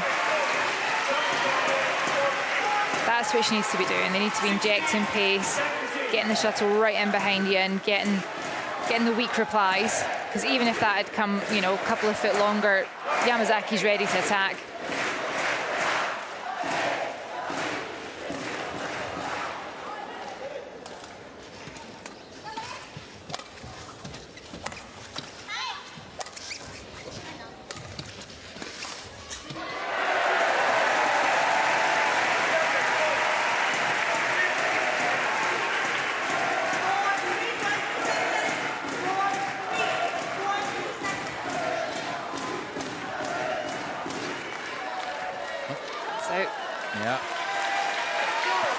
From her partner there, I think, as well. Mizaki saying it was talking about the communication going on. Just looking at the lips, the movements more than anything, because you can't really hear it. Yeah. With the atmosphere. I'm surprised they can hear each other, to be honest.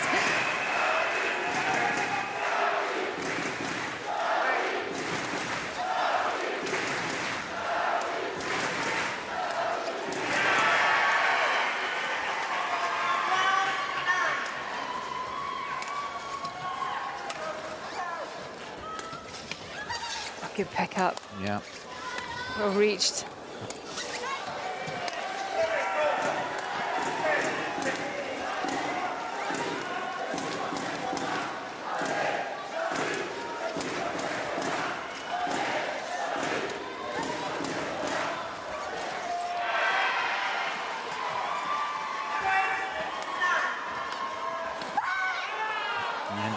Right at the end of it, Liu gets involved and seals it. I think Satomi played more in a little bit more into Liu's side just to change it up a little bit. I think try to do something a little bit different, but Liu is so dangerous when she's on the shuttle. Yeah, nice. It's a good choice from both of them, Satomi and Yamazaki. Both have done smashes straight off of Yin's serve, and I think it's a good choice because it pushes Yin back on the defence and opens that front court up. Because it's just off of serve, it doesn't give Liu enough time to build that momentum that we were talking about just by moving in the court. Oh, it's a great shot. Yeah.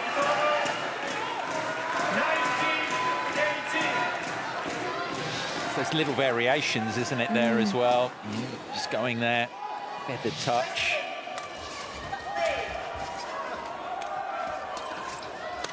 Now Yamazaki can only find the net. How costly could that be for the Japanese pair who've given so much to this? Oh, on a racket, she knows it. Is that the chance that slipped by? Gold medal points.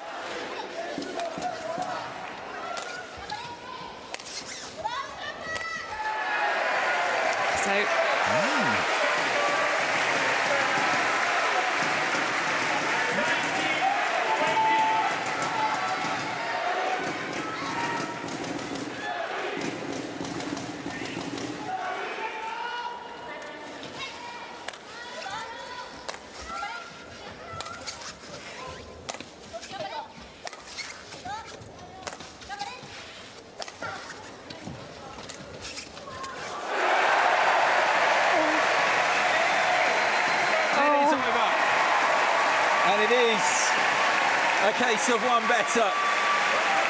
Revenge for 3 years ago. The world champions rise to the top of the Paralympic pile here. Winners of the gold in the women's doubles, WH1-2. Class here, Liu Yutong, Yin Meng Lu underline their status as the best in class. Winners of the gold medal here at Paris 2024. What a match. I'm speechless. It was what a pleasure to be able to sit and watch this game live. I mean, what a pleasure. Absolutely outstanding badminton by all four of these athletes. It's incredible. I'm so pleased that we got the final that we got, and that Yamazaki and Satomi played outstanding. And I mean, look how much it means to the Yu and Yang. Well, they've won everything else in a sense. I mean, you were talking about it, the dominant pair, but the disappointment of 3 years ago, to go one better, to get the better of the opponents who beat them for gold as well. That must make it taste even sweeter. Oh, 100%. And that's, like you say, they've ticked it off now. World champions, Asian Para Game champions, and now Paralympic champions. And to defeat the opponents that beat you the last time it's just a icing on top of the cake, right? You've got your revenge. You've proved that you're #1 in the world. But what a fight from Satomi and Yamazaki. An outstanding game. I genuinely cannot wait to watch it again. The scoreline, look at it, 21-17, 21-19. If you missed that, you missed out. Oh, 100%. It's one of those where, I mean, just that set of numbers, it just doesn't begin to describe, to give an opening into what we witnessed there over those 46 minutes. I mean, that was just dripped quality. From start to finish, there was hardly any rallies that weren't top quality and outstanding performances. And as I said earlier in the match, the aggression from all four, the speed, the vision, the touch, everything was just perfect. And I'm so happy for all four players for what they've achieved this week. Absolutely outstanding performances. I have to say at the same time, Satomi and Yamazaki, the silver medal as well. An amazing job. I know it's not the gold of 3 years ago, but for those supporters in their native Japan as well, that's a huge achievement and a great result, albeit he would have wanted the gold, but it's an amazing result still on the tournament for them.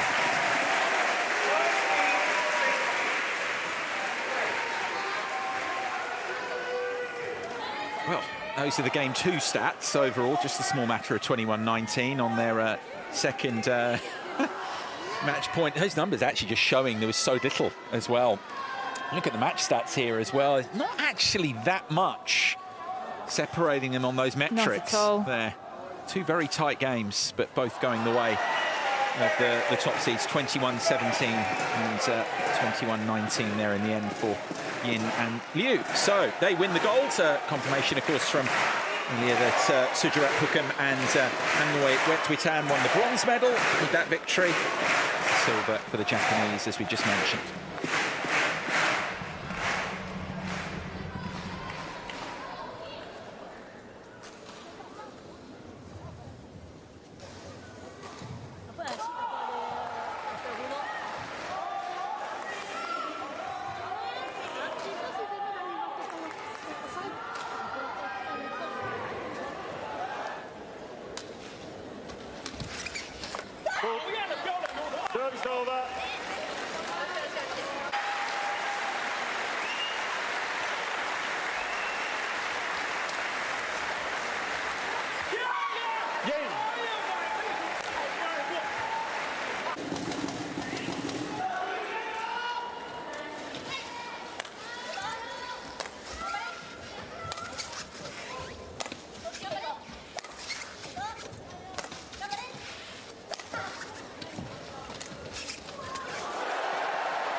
Et à suivre sur ce cours numéro 2, un match pour la médaille de bronze du double homme, catégorie WH1, WH2.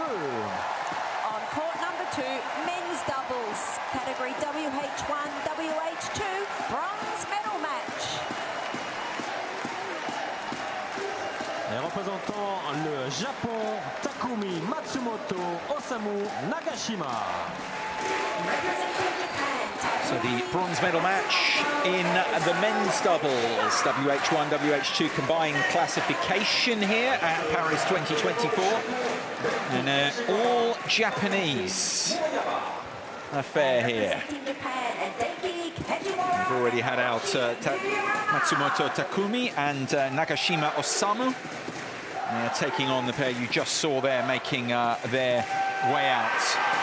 It's Naoki Kajiwara and Hiroshi Murayama here. Bronze medalists Kajiwara and Murayama from Tokyo 2020. That Japanese flavour there. And here in this wonderful corner of Paris here, this La Chapelle Arena here, these two pairs go head-to-head for bronze here. Spin.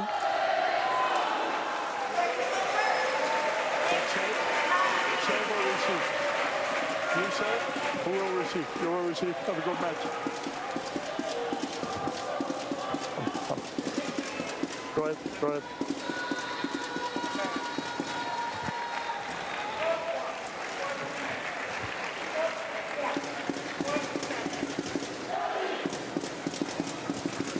Coin toss formalities out of the way here. Still Simon Cree and Katie Hall with you here at the La Chapelle Arena. The build up here to this bronze medal match in the men's doubles. Men's doubles, it's funny actually, we were talking about all the various categories and we've got still much more to come.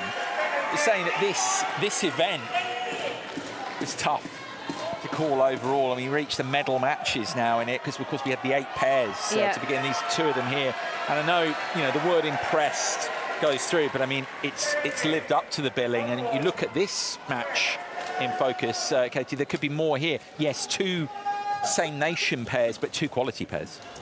Yeah, for sure. I think the key difference is going to be in this match is experience. Kajiwara and Murayama have played together for a few years now. Whereas Matsumoto and Nagashima were paired together at these games. They've not played before. Maybe to remember. Yeah, exactly. Just the way that how the games works and numbers of players, and both of them outrightly in their class qualified for the singles, which then guaranteed them a place in the doubles as they matched up with wheelchair 1, wheelchair 2. And considering a bit of a scratch pair in terms of, you know, having never actually been on the same doubles court together, to get to, you know, this bronze medal match is pretty impressive, you know, to be, you know, top 4 in the world. Yeah, that's how they've done it here. Opportunity on their debut to win a Paralympic medal together there. You can see their run through this very tough draw. Just looking at some of those pairs, I mean, we've done the commentary over the last few days here. Up against the winners of the bronze from 3 years ago here. That kind of, this blend of youth and wily experience here. Kajiwara, of course, the youngest Japanese Paralympic medalist in badminton. And Murayama as well, this 50-year-old sage, and how they've combined here. You know, a couple of losses, of course, to unbelievable pair, of course, from the People's Republic of China, but a couple of good wins in there as well.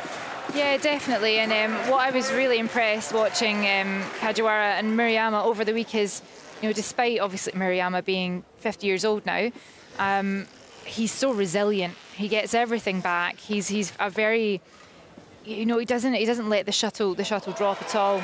And Kajiwara has such pace and such power and patience as well for such a young man. He's really patient on the court, which serves him really well in doubles and obviously in singles as well. And it's that level of maturity, even for a young man, combined with the maturity of an older man, gets a really nice settled doubles pair, and they work really well together.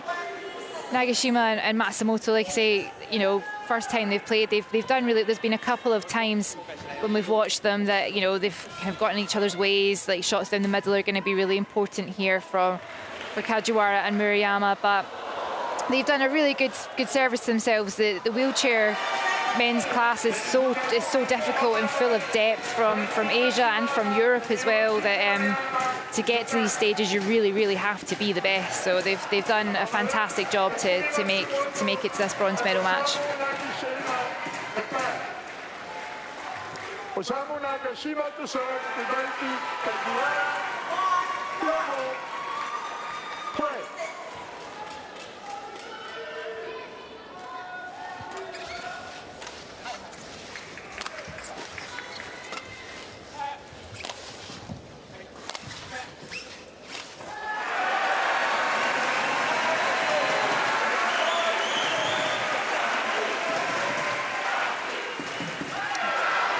To drop to Nagashima early on there as they begin here the bronze medal match, an all-Japanese affair here.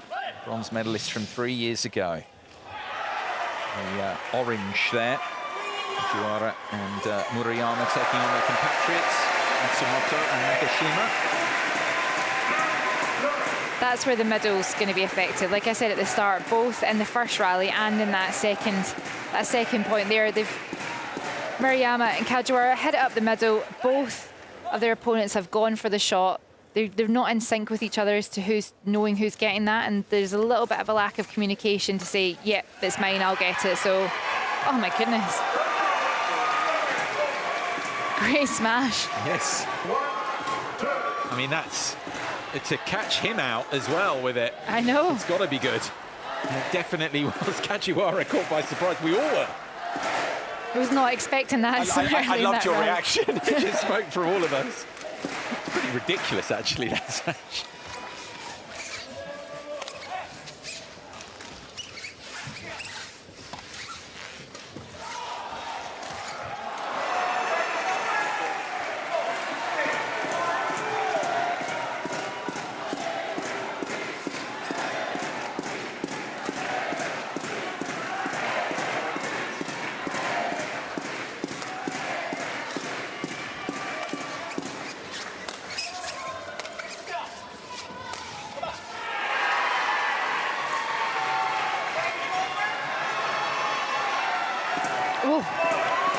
Nearly tipped out the chair.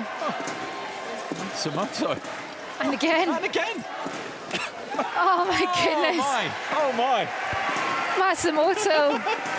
He's flying around the court here.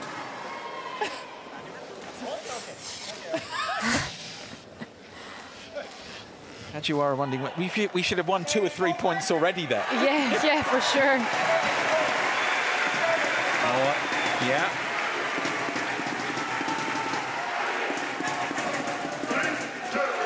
He's made that as well.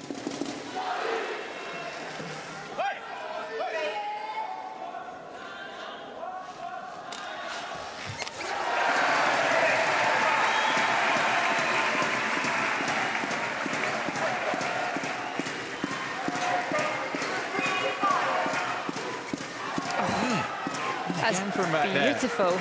He's maybe the one of the four, talk about the least, but actually, I mean, that point was incredible where he's flying around, but this as well, this slice, look at this. That is perfect. I mean, Murayama just didn't pick that up at all. It was so good. Oh.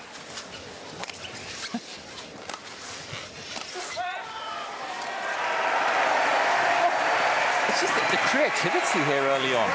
Very unusual, non-obvious options they're selecting. They're moving the shuttle around the whole court rather than rather than just seeing things being pinged up the middle and the one getting all the shot. They're not afraid to take on Kajiwara. I mean, look how many shuttles he's getting here. Fair enough, that one's out the back, but it was aimed. It won't stop them going at him exactly. again. They're not afraid to go for the arguably the best player on the court. Yeah.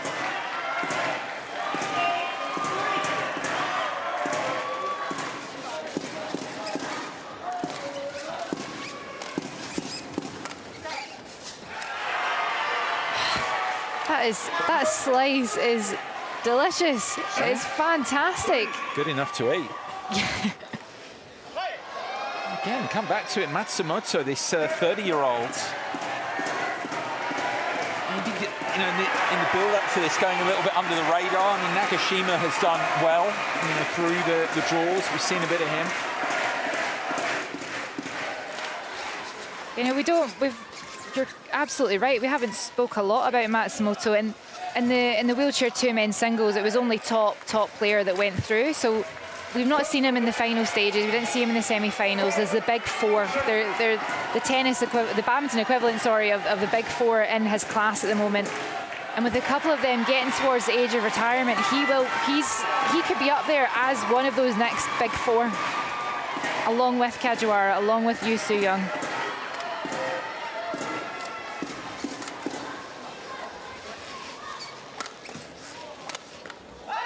Good placement, attack. Yeah, good from Murayama.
Great angle. Yep. It's got such long reach. Look how high you can take this smash. Murayama, look at that. Murayama was leaning so far back, couldn't get anything long on that, and Matsumoto's just sitting waiting.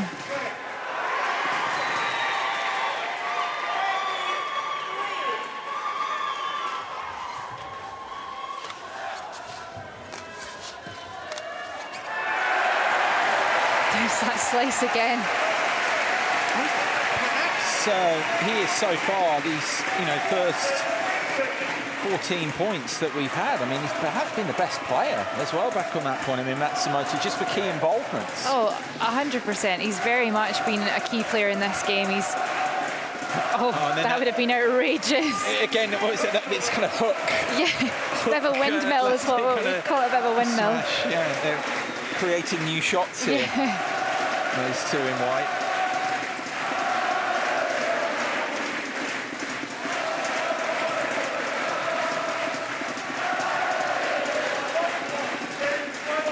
It's a nice slow drop from Murayama, just changing the pace up a little bit. Yeah, good.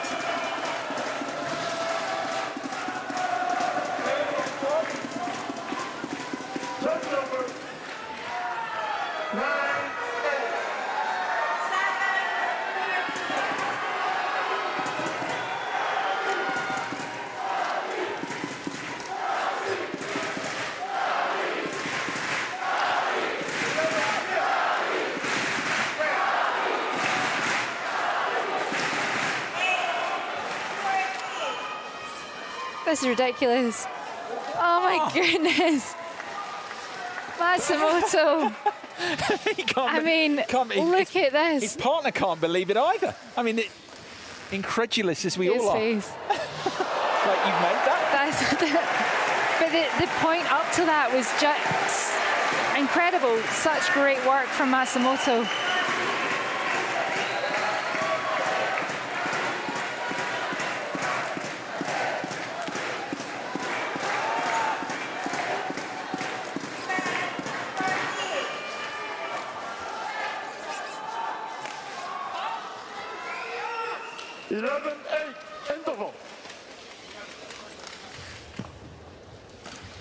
So, the mid-game interval is reached, and underlining how well they've started this men's medal match here. Matsumoto And Nagashima there with the 3-point lead over the winners of the bronze from 3 years ago. They haven't played badly here. No. It's just been the level, and again, as they get on some fluids and everything and have a chance to chat here, I mean, it's just the creativity as well, isn't it? As well, the shot making in those first. Matsumoto has been outstanding that first half. He's really been the one that's changed the game for Nagashima and himself. Like, he's, like you say, the creativity of this pair who've never played together before this Paralympic Games, and it's just they've thrown an established pair for a couple of years to a loop. Really, they're a bit confused, I think, at times because of some of the things that they're coming out with is not traditionally what you might see.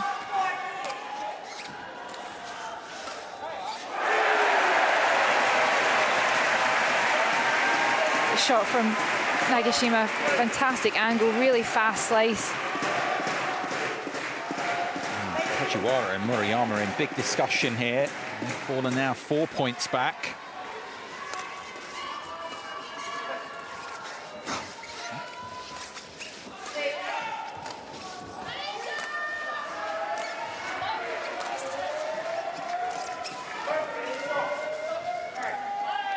Yeah, good shot. Yeah, just a little bit too much to do for Nagashima. Murayama's done that really well a few times where he's just taking the pace off the shuttle with a bit of a stop drop. Caught Nagashima off a couple of times with that. It's a good choice.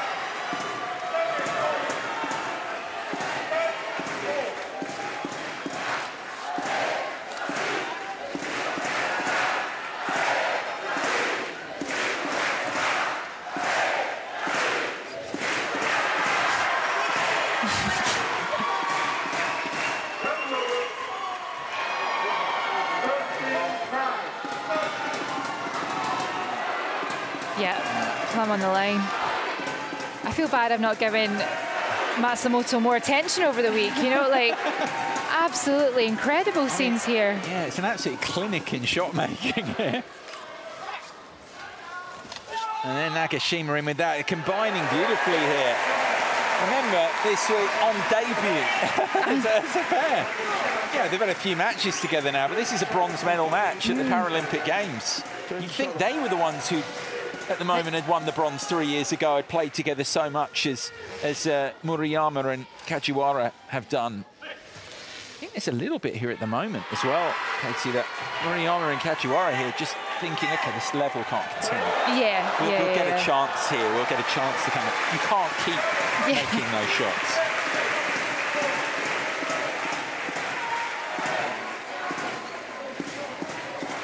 Nice shot. Yeah, just be lovely steady touch. ourselves, build our way in with our experience.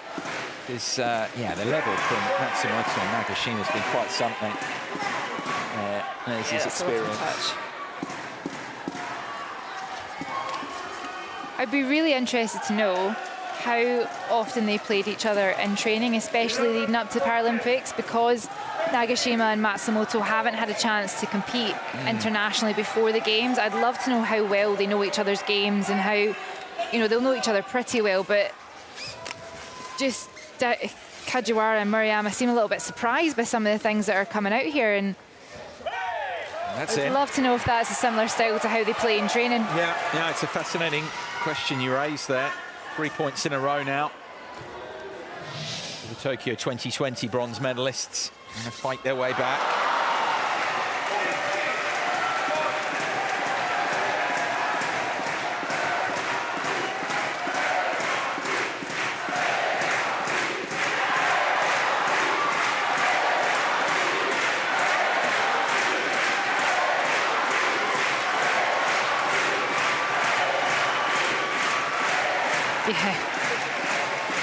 Did well to get the backhand. Two of them a little bit confused. That's where you see the lack of experience together.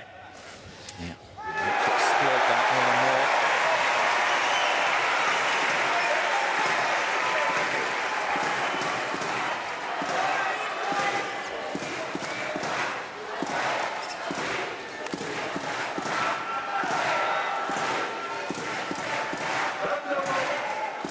That was tight, definitely out, but really tight. That was a tight one.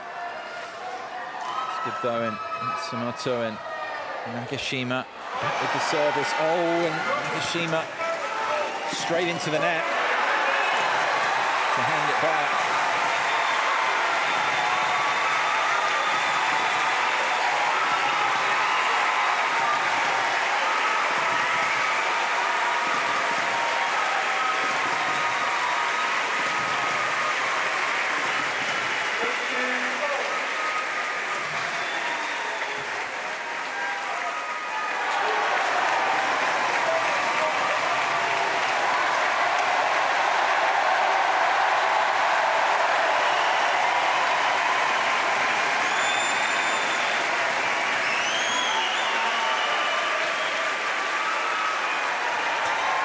A look across from Nagashima. He's hoping that wouldn't kiss the service line there, but it did. Yeah. Murayama's, the shuttles, it's like a magnet to the lines. Every time he hits it, he just seems to hit the lines perfectly. Well, that was a big moment because they've trailed so long. They were 14-9 down as well here, now leading by a point.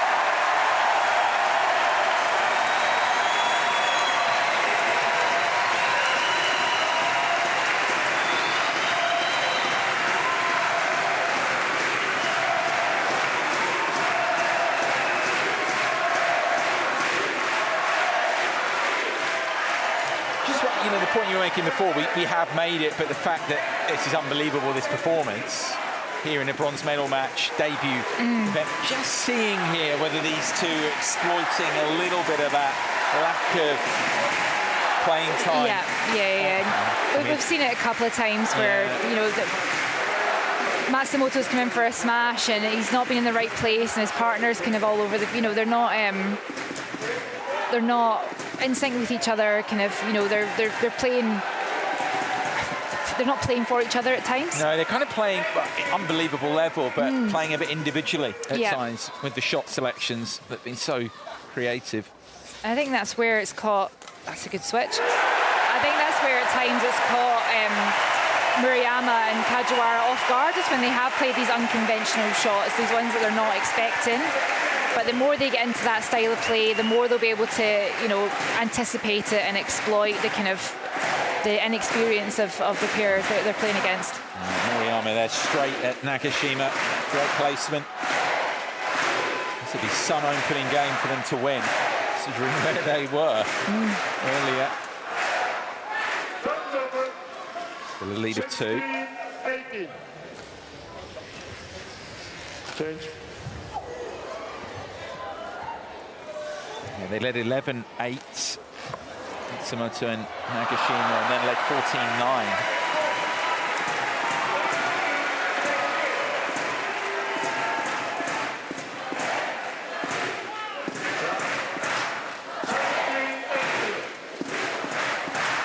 Murayama there, quizzical look about that.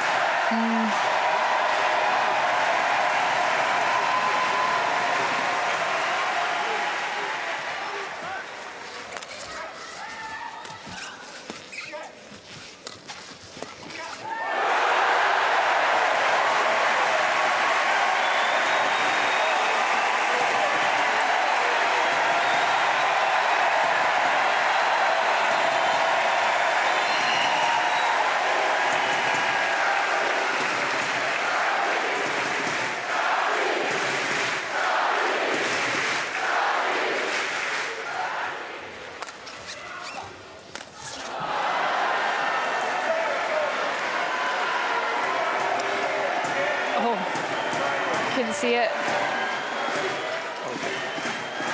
Kajiwara did well to get that back, but he's fell short.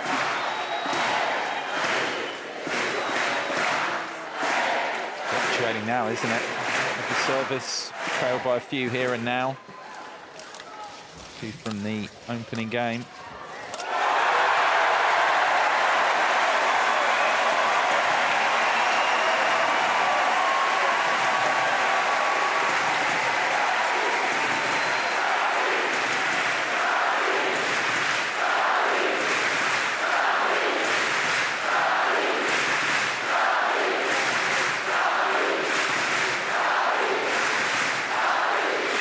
Oh, lovely shot.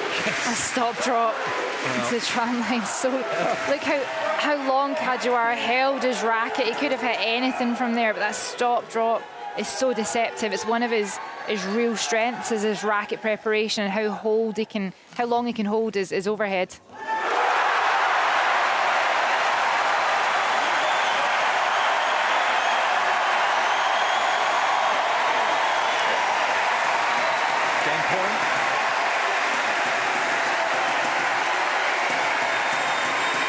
Oh my goodness, yeah, they've taken it. After all that, they've got it there.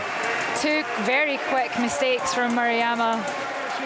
21-19. 21 points to 19. They take the opening game, these two.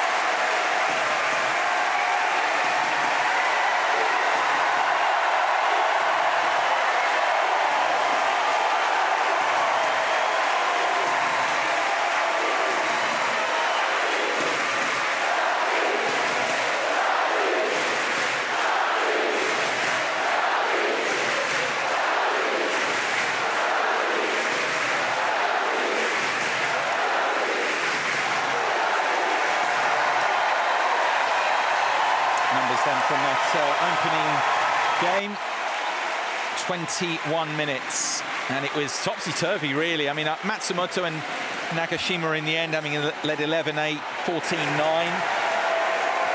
Feel that they should have gone on and taken it, but look there when Kajiwara and Murayama came back that they might go and pinch it. As it is 21-19, and this debut pairing, a game to the good, a game away from winning the bronze medal in their debut tournament. I mean, that's something for the resume, right? Special skills, bronze medalist in debut events.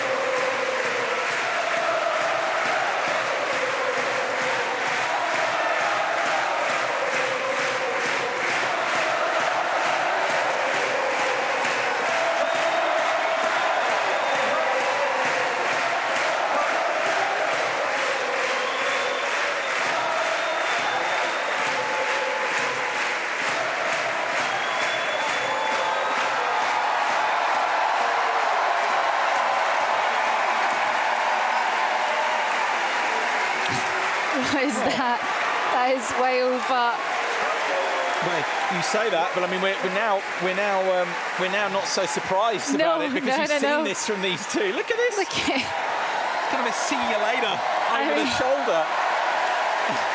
I mean, would you coach this stuff? Someone must be. I think it's just instinct, really. He read it and just went. It's funny, setting this up, you think about it, Kajiwara, the shot maker, can do all of that, but actually we've seen a couple of moments from him, but that creativity's mainly been coming from, those shots have been coming from the other end of the court here. Yeah, for sure. Kajiwara has not really had a touch of the shuttle, to be fair, and when he does have it, he can create magic, but he's not had too much of an opportunity. Murayama's done a great job of staying in these rallies, being resilient. We saw that in the matches that they played earlier in the competition, but I mean, the creativity from Matsumoto and Nagashima is just winning them the points in this game.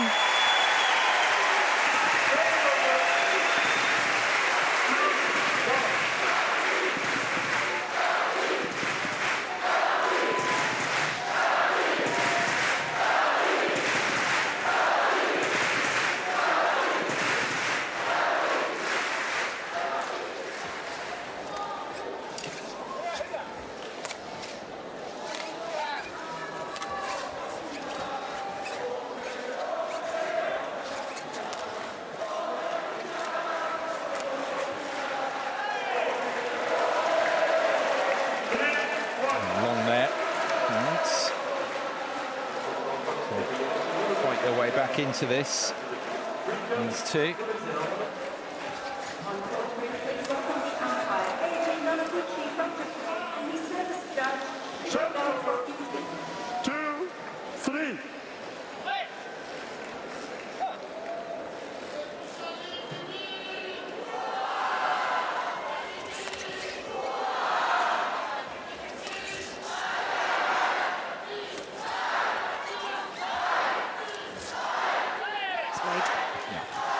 very, very tight the way, the direction of the shuttle, a tight angle, but I mean, he's made those sorts of shots, but that was a tough one. Very, very short angle to go into. He's aiming for the line. He's trying to find the winner, which he did so well in the first game. They were winners, and now he's just overhit it a little bit.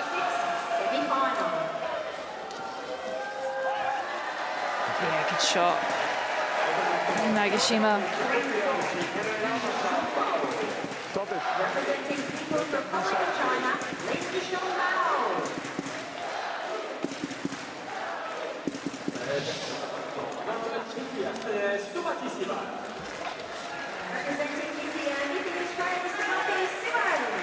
Yeah, huge gap up there. 5-3. Really easy shot for Kajiwara.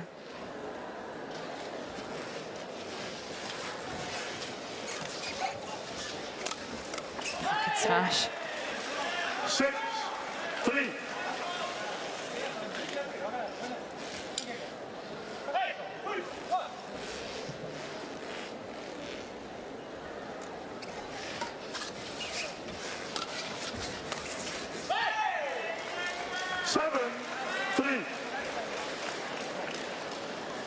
Is this now the period here, the effort? We were saying these two were wondering, surely you can't keep playing the way the level you're performing at. Oh, a nervous look from Nagashima over his shoulder. That is long. It was pretty tight.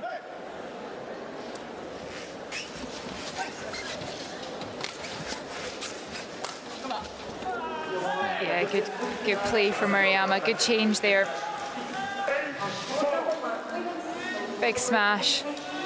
Gets a weak reply and just pops it back up over Nagashima's head. I think this is a game where we'll see the experience come out from Murayama and Kajiwara and their partnership and how they work well together. I think the first game they were just taken by surprise by some of the outrageous shots that Matsumoto and Nagashima were doing and some of the extraordinary shots. I think this is where we'll see kind of Murayama and Kajiwara kind of settle in and play their game and dictate the pace a bit more and dictate the shots and the attack.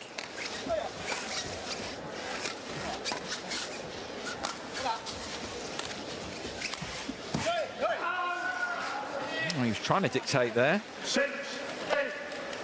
Yeah, and it's, you know, he's went for the line. He could have hit it anywhere. Yeah. Full of respect for the opponent, why he was going to do that because of what they've seen them produce. Oh, looks down, losing the bearings a bit there, Nagashima. Up to a lead of 3 again, approaching the mid-game point. 2.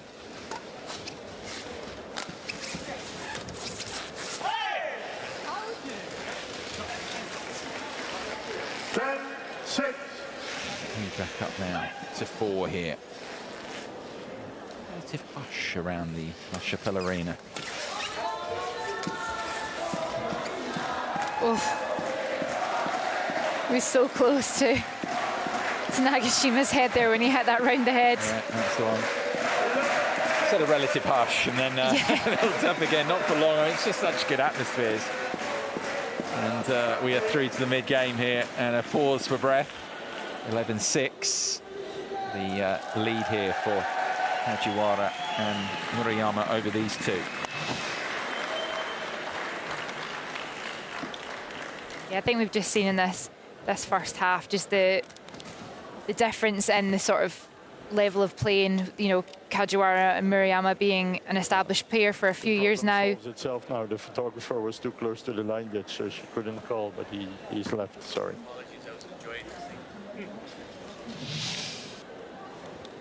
Go to 20 seconds. Go to 20 seconds. Sorry, inside.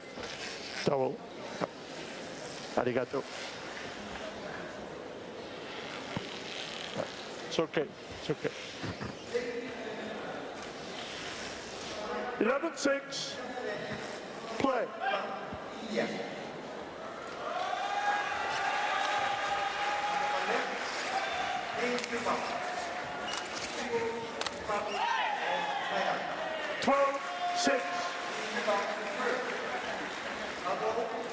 Yeah, Matsumoto just trying to find something creative there.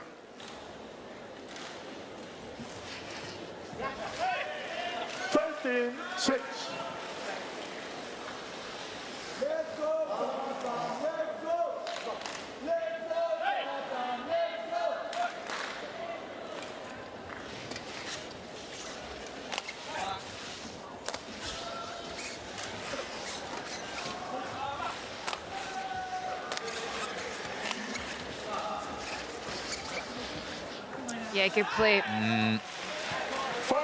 Seeing a bit more of him, aren't we, now, as it goes on? Yeah, and this is just an example of, you know, how he can really change the pace of the game and how he can change the outcome of the rally. He's punched to clear out the middle. He's then played a drop shot. He's opened up the space for at the back of Nagashima. He did all that. He's, you know, Maruyama's so good at keeping them in the rally and keeping, you know, like I say, he's such a resilient player. But Kajiwara can be that quick change that they need to win the rallies.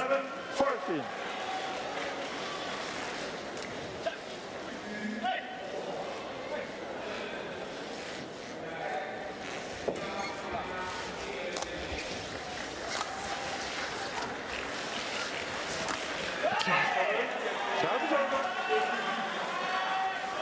15-7.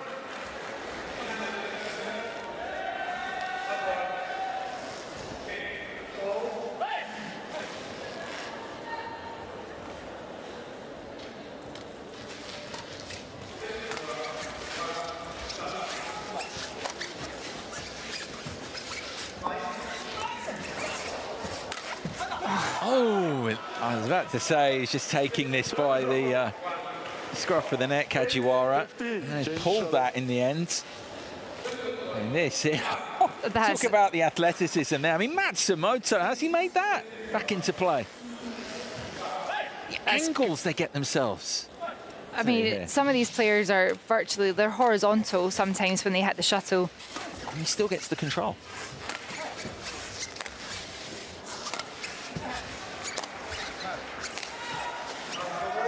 And then that's what we saw a lot of in the opening game, just the ability to surprise their opponents here. The poor choice from Maruyama, really. Still, though, I mean... Oh, yeah. I mean, you can't deny it was a quality shot, but yeah, came off of a poor smash. Yeah, given the opportunity to deliver it.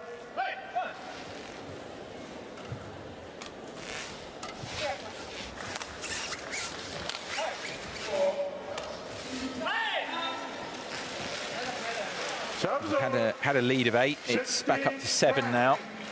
More importantly here, closing towards making parity here in this bronze medal match.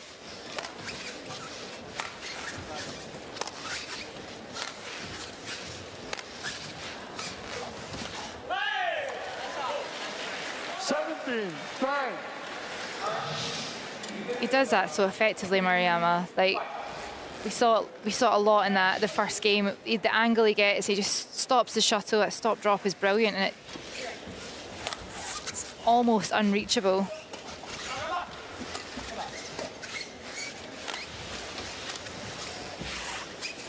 Oh, great anticipation from Matsumoto. He virtually got to the corner before Maruyama had hit it. He saw the angle of his racket.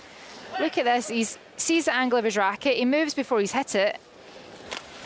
Takes it early, easy.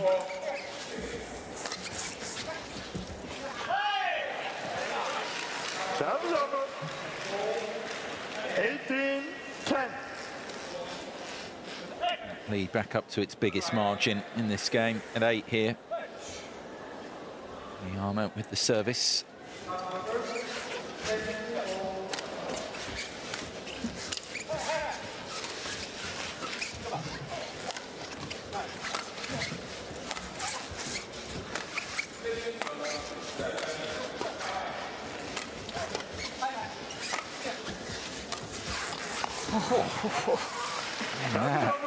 Another one for the highlight reel from Matsumoto. It's going to be a long reel. You don't say. Especially because, I mean, there could be a lot more possibilities here to add to it. We've seen already. And they're flailing there, both of them.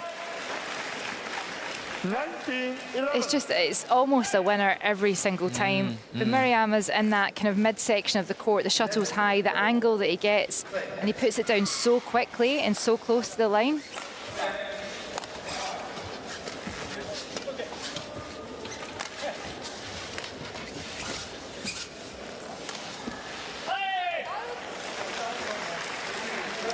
So 9 game points here to take this bronze medal match the distance.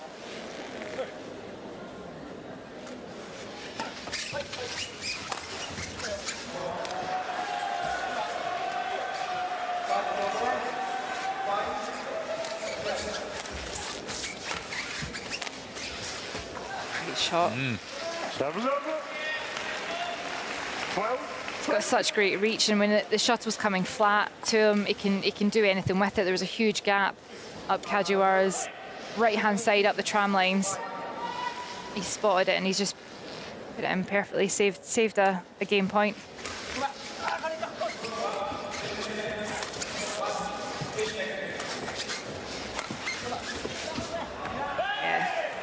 Get it done this time on the second game point. So this bronze medal match in the men's doubles is going to a deciding third game here as Murayama and Kajiwara take it off these two. 21 points to 12. A much more settled performance in that rally and in that game from Kajiwara and Murayama. You can see the experience from the two bronze medalists in Tokyo 2020, and Matsumoto and Nagashima are coming out with some absolutely fantastic badminton, but just a little bit of experience can go a long way, especially when playing against a pair that this is their first tournament. But great second game, a third game to come up. It could go either way.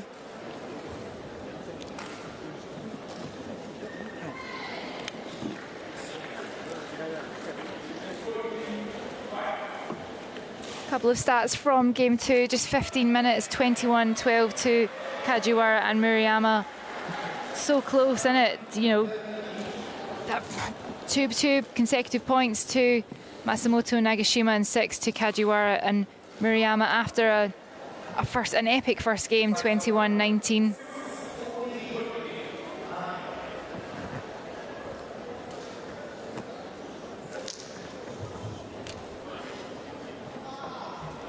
Court 2, 20 seconds. Court 2, 20 seconds.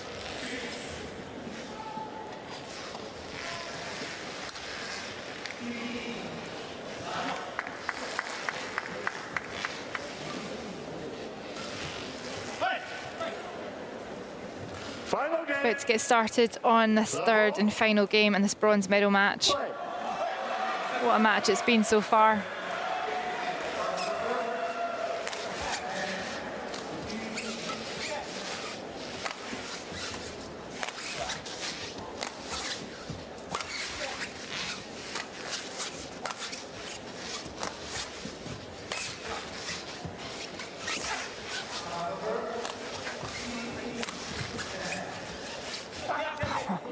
That's unlucky from Kajiwara. Serve is over.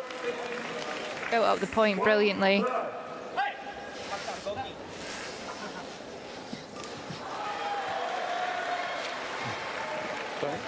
Yeah, right.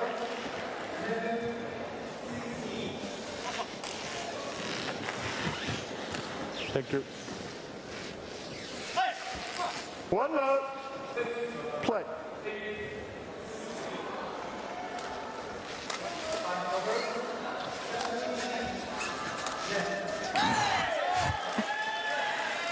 Quality shot from Kajiwara once again. 1-0. He's got such great touch. Everyone on this court has got incredible skills.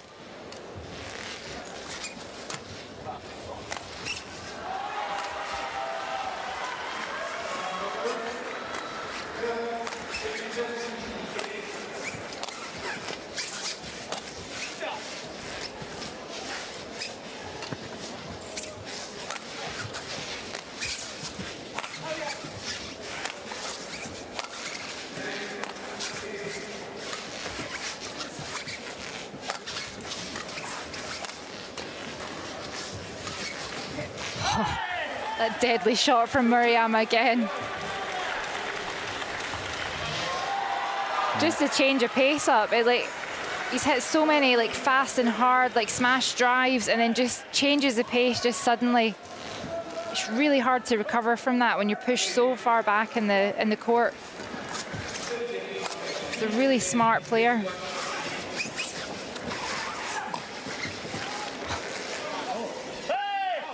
It's just the experience again, isn't it? As well as I mean, it's the early stages of this decider, but again, it's where he's the veteran. Yeah. And this, I mean, Nagashima, the other pair, 44 years of age, but we've been in and around the sport. I mean, Murayama, he's such a key figure, isn't he, as well at home as well, reading a kind of his backstory in terms of growing the sport as well in Chiba. Yeah. In Japan as well. Set up a club there. I think what you'll find as well, a lot of the para-athletes have got stories of how they've supported, David Toupé, one of the pioneers of the sport in general, right? He's, especially in France, we're here in Paris, we're here in his home country, and the French, the fans have been incredible, but the French contingent actually competing at the games is at such a level because of people like David Toupé, like Murayama, like Dan Chan, these people that have been around the sport for many, many years, that have saw it through its beginnings right through to where it is now, which is at the Paralympics and at the biggest stage the world's ever going to see it.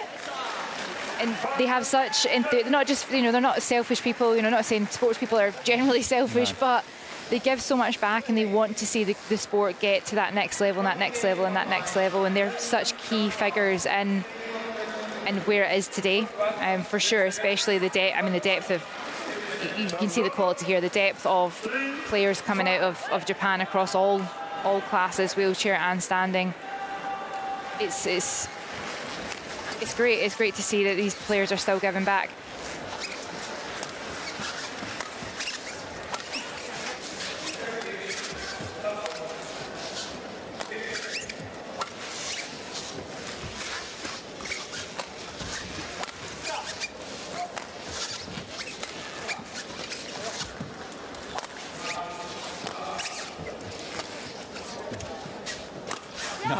There's no defending that. No. There's no defending that at all. And that swipe from Matsumoto to finish that particular point. Change shuttle.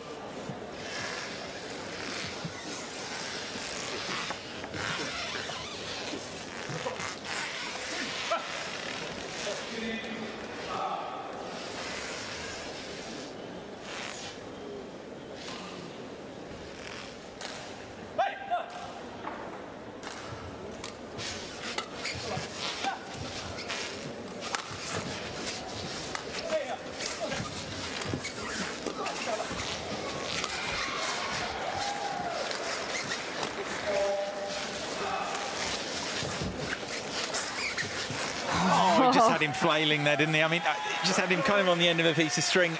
That's Daiki Kajiwara. Yeah, out and out. He's just, I mean, some of the athleticism, right? We spoke about it earlier, but I want to give Matsumoto credit there for keeping the point. 100%. He did a fantastic job of keeping the Chateau in the court, and just one shot too many in the end, but such a hard worker. The lob from Murayama goes long.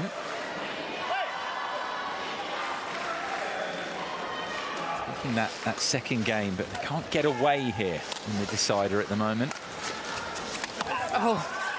Especially not now. Locking it up. Bit of a lucky miss hit there. Immediate hand up in apology for it. We'll take it. Does lock it up.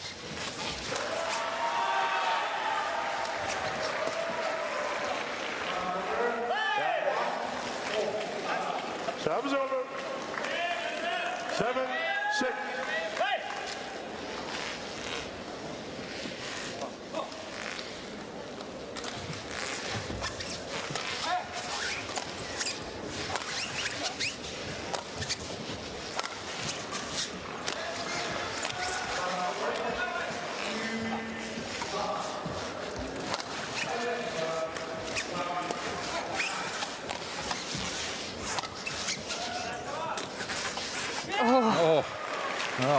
that's what we've seen. It's no fluke. Absolutely not. Not when he's done it as often as he has in this match, Matsumoto. The speed that his racket head comes round to get that angle is...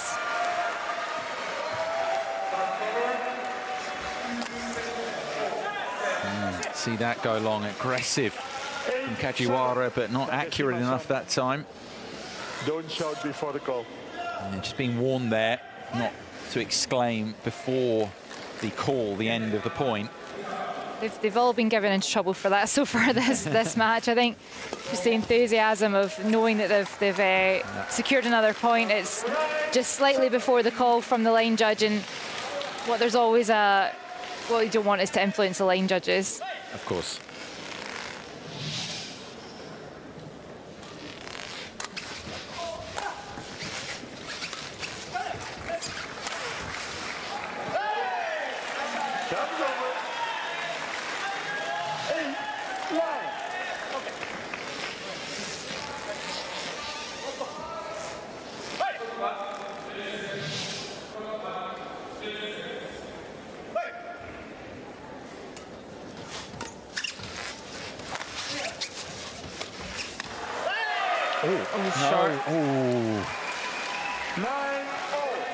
Slicing, cutting across, could have easily. And they're clipped. It's not to be. They're just working with such fine margins. Kind of been their intent, though, their game plan throughout. Like, that's the way we're going to win the bronze. There they go again. I'm going to maybe pinch the mid-game lead here in this decider, now having trailed for a large part here of this final game, Kajiwara and Murayama.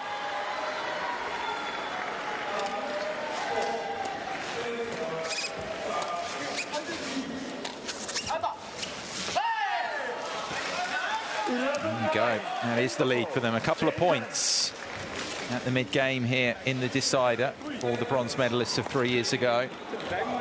11-9. It's still a really close game.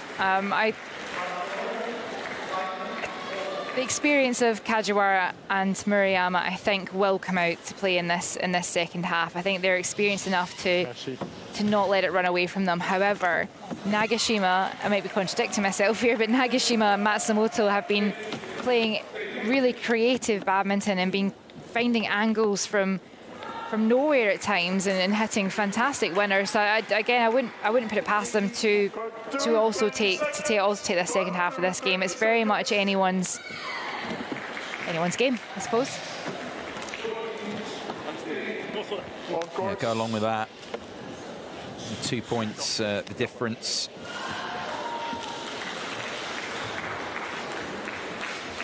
Murayama-san to Matsumoto-san. Both mid-games so far in this bronze medal match, the team that's been leading at the mid-game has gone on to win. And it's not been straightforward. So, I mean, here, I'm absolutely sure that trend is going to continue.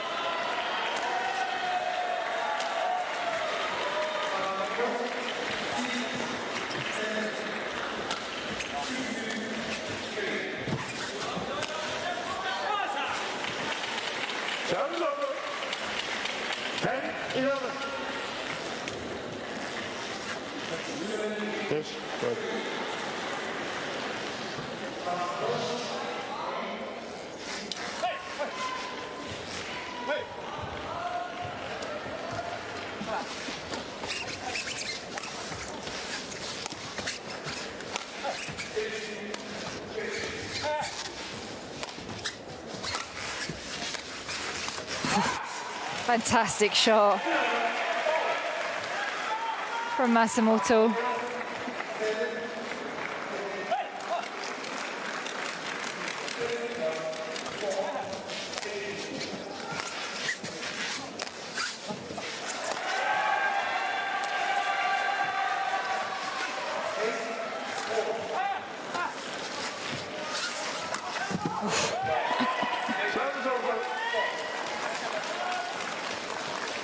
You mentioned how tight it was, just a point now. 2 at the mid-game. Point here, separating them, that's it. going 51 minutes. 51 minutes of exceptional play.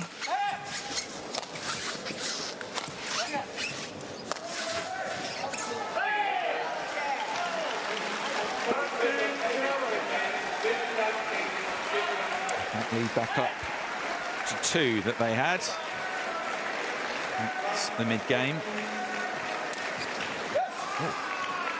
That was over. And he caught it. Yeah, it was a bit of a loose serve from Kajiwara, and Nagashima did the exact right thing. Quick smash straight off of it. Catch Maruyama off guard. That was over. 14-12.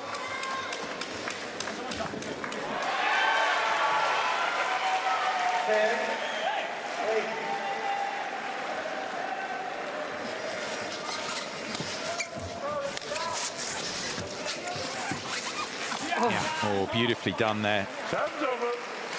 Like that face, Matsumoto. That first drop though, again, just he's got such a fantastic overhead. Takes the shuttle so early at the front of the court. And that's good. Following up, so it's going back and forth here, but these two won't mind that at the moment, holding on to that couple of points as the line gets closer.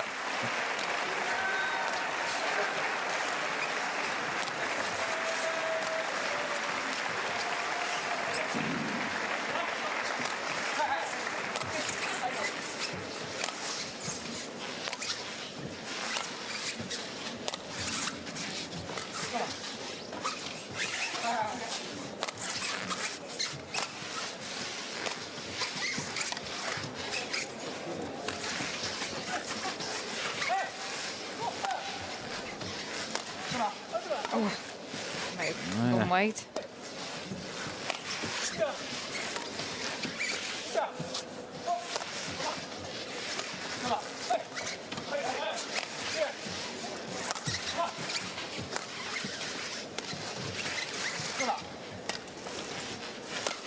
Enough is enough. Finish. Maruyama What says. finish.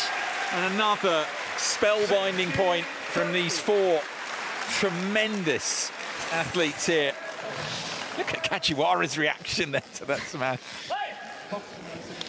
Happy with that. What a finish. It's a delight.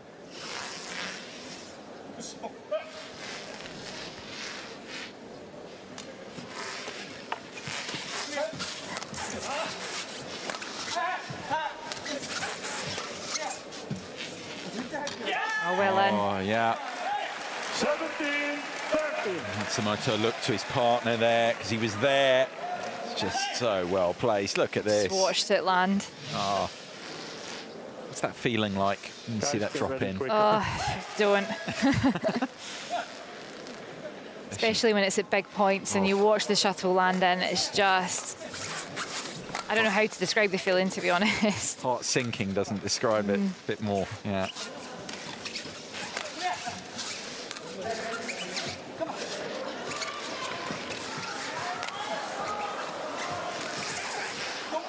It's the line. Yeah. See the idea from Kajiwara. Yeah, they've done that a few times where they've done all the work in the rally. They've, you know, Nagashima and Matsumoto are rotating around each other. They're confused. They're not sure where they're being, and then they've just hit. They went for a winner. They've went the line. They've had it out. Like they've done all the hard work and then messed up on an easy shot.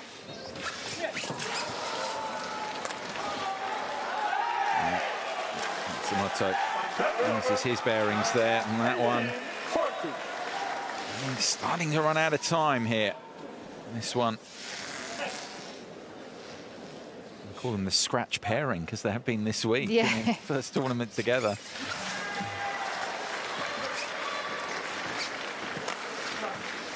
The established pairing, the bronze medalists from 3 years ago, moved 2 points away now.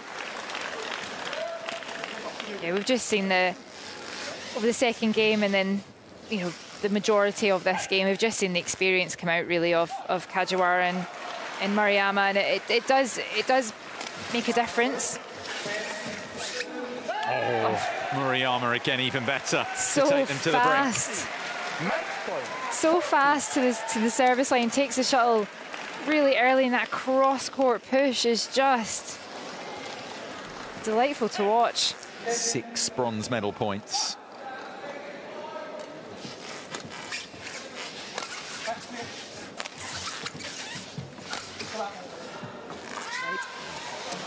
Serve's over. Still 5 more to come. 15-20.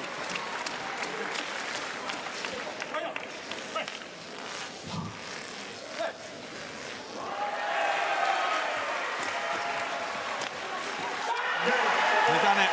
Finished in style. Indeed, they've matched their achievement of 3 years ago in Tokyo. The bronze medalists in the men's doubles, WH1, WH2 competition here, once again, here in Paris. Daiki Kajiwara and Hiroshi Murayama beating their compatriots. What a run it's been, to be fair, for Matsumoto Takumi and Nagashima Osamu on debut together at a tournament. They've come up just short. They win the bronze again here at the Paralympic Games, Kajiwara and Murayama.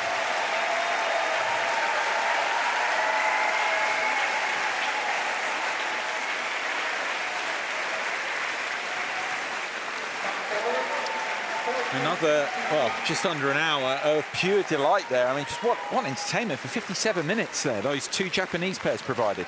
Yeah, pure entertainment between that last hour was fantastic. I mean, again, I'm just looking forward to watching all these matches back, to be honest, because they were just fantastic. The Matsumoto, the outstanding player in that first game especially, like just creating incredible shots out of nowhere sometimes. But I mean, we do focus on the younger athlete Kajiwara sometimes. You know, he's a gold medalist. He's won the Paralympics before. He's world champion. But Matsumoto, fantastic play from him in this game, and but the experience of Kajiwara and Murayama just shone out through those last 2 games. And for a scratch pair, they've done themselves extremely proud to come here and finish 4th.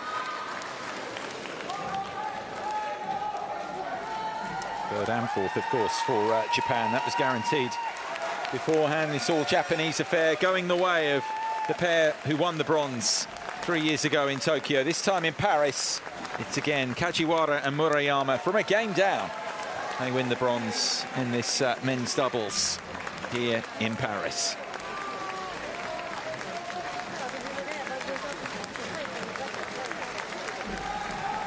As they leave the Chateau Arena, though, a hand for these 2, Nagashima and Matsumoto, all their shot making and what they've done really through the event on debut together.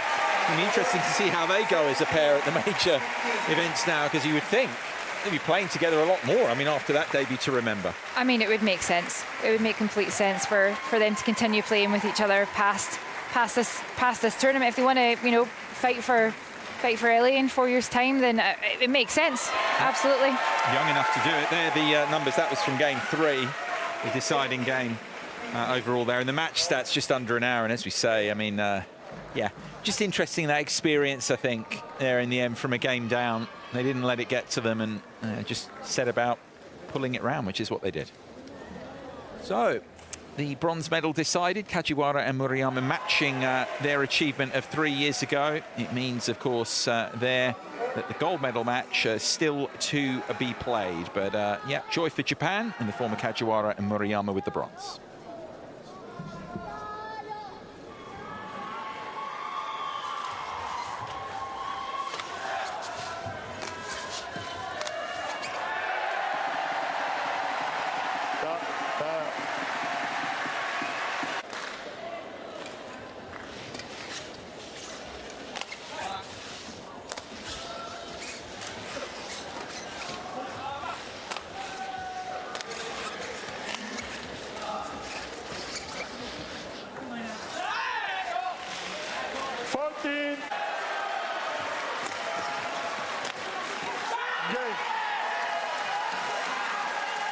Match won by Daiki Kajiwara and Hiroshi Murayama, 19-21, 21-12, 21-15.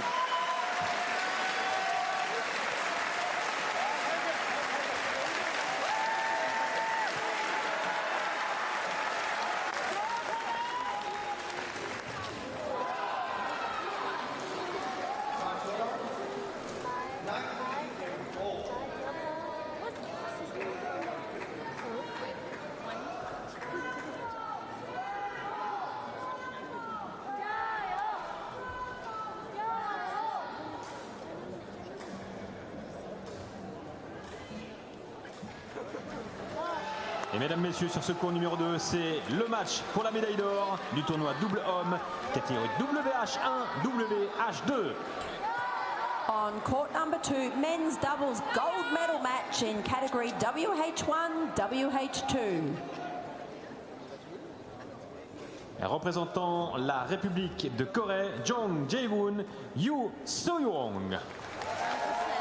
Representing Republic of Korea. So, the gold medal match in the men's doubles combined category here at Paris 2024, the WH1, WH2 class combined. And saw the pair from Korea Republic, Jong Jae-woon and Yoo So-young, up here against the favourites, the gold medalists from Tokyo, defending their title, Mai Jianpeng and Chu Zimok of the People's Republic of China. Here they come, number 2 for the coin toss with their opponents and the other formalities. All right, have a good match. Good match.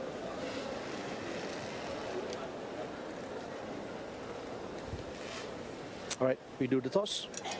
Pink, white, pink, pink, serve, receive or court. To score, serve or receive. Service, who will serve? So-young will serve. Who will receive? Chu.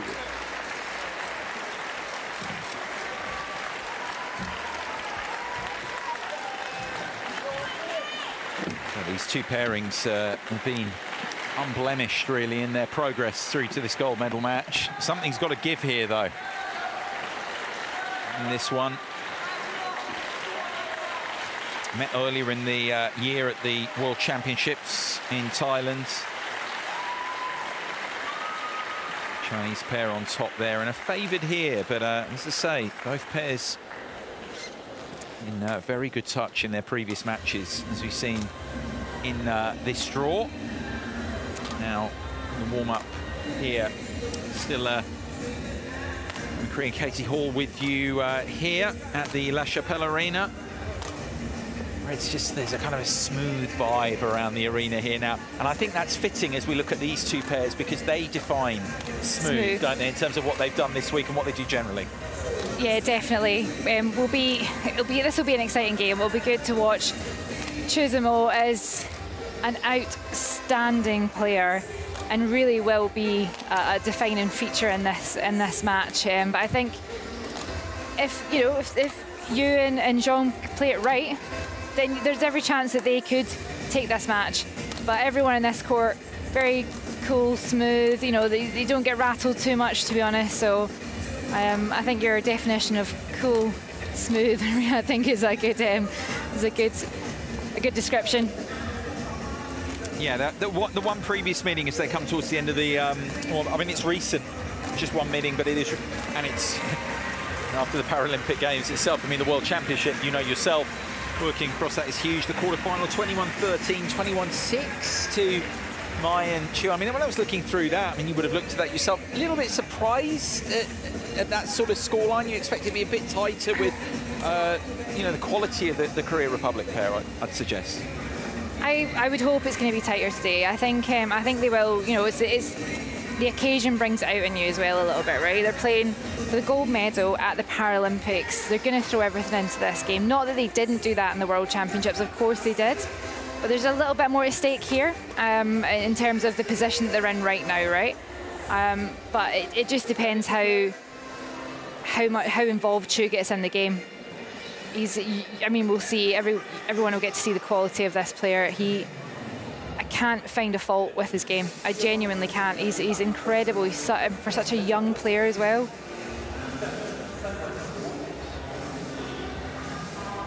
See how they handle him, and of course Mai Jianpeng as well. What a partnership they are, defending champions here in this event.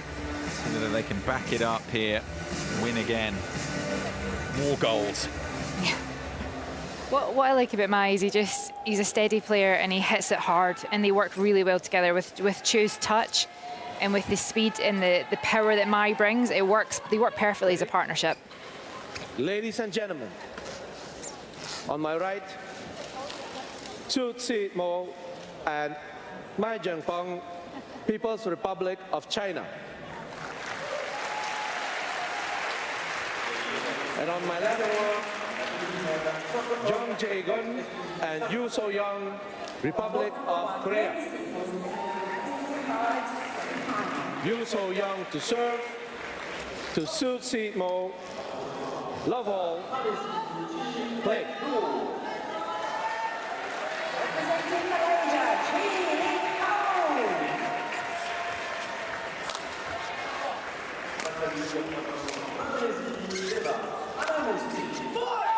There's that power. Yeah. That power. Straight off the He bat, hits it so to so speak. hard. One love. And you've got that, and then, as you said, Chu Zimo, he can just do anything. I mean, he does everything at A-star. A-star star. Yeah.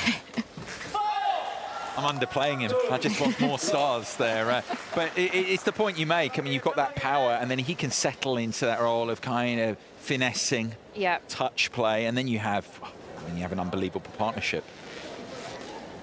That's what the Korean pair are up against here.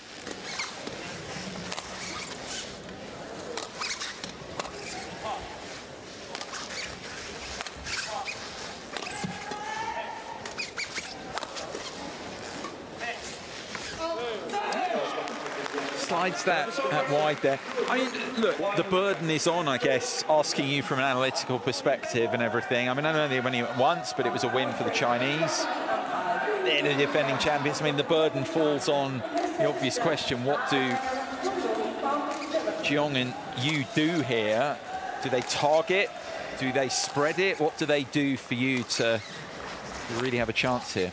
I think for me, even though Chu is a wheelchair one athlete, you kind of want to be targeting Mai and getting him flat and back as far as possible, not too flat that it's within his reach that he can use that power, but just getting like there. Yeah. All right. And then allowing yourselves opportunity, because you can hit hard too, and so can Jung. They can hit particularly great angles. You know, there's not much that really splits these four on court in terms of racket skills. It's vision. It's, you know, it's the plan and the smarts of the game, really. And Chu's very good at visualizing what's coming.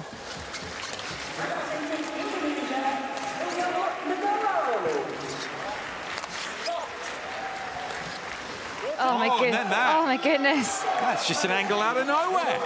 See you later.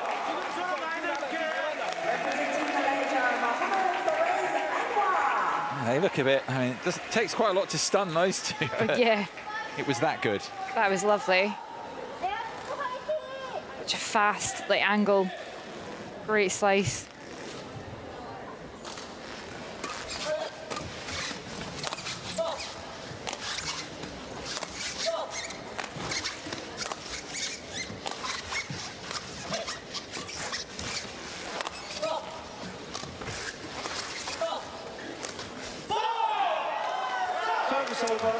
Pushing him back there. And take the lead here, very early stages of the gold medal match.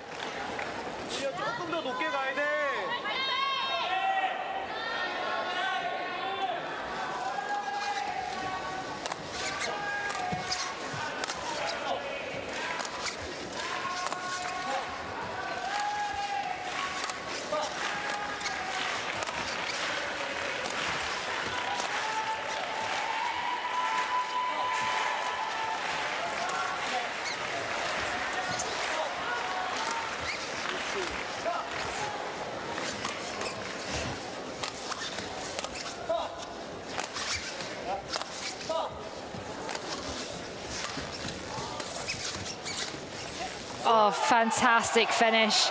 Fantastic finish from Mai. Brilliant rally from Mai. Worked so hard. Him and Jung just battling it out there. Chu hit one shot, you hit one shot, and then Mai finished it with a perfect drop shot.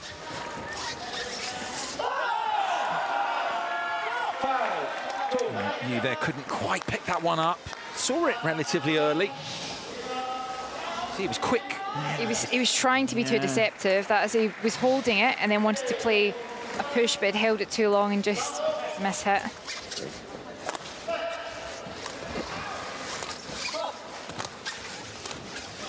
Yeah, lovely shot from Mai.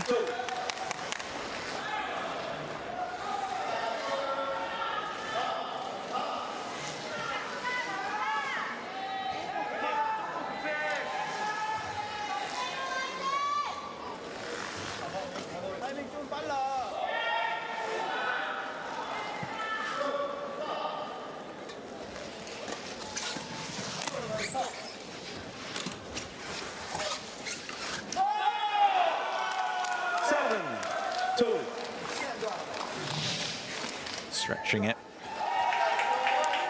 It's just a few unforced mistakes at the moment, really, from Yu and Zhong. There's been a couple, especially in that forehand forecourt, that they've tried to hit too tight. I mean, they have to hit tight. They're playing against the #1 pair in the world, essentially, at the moment, but they're just trying to be too tight and making mistakes rather than keeping themselves in the rally.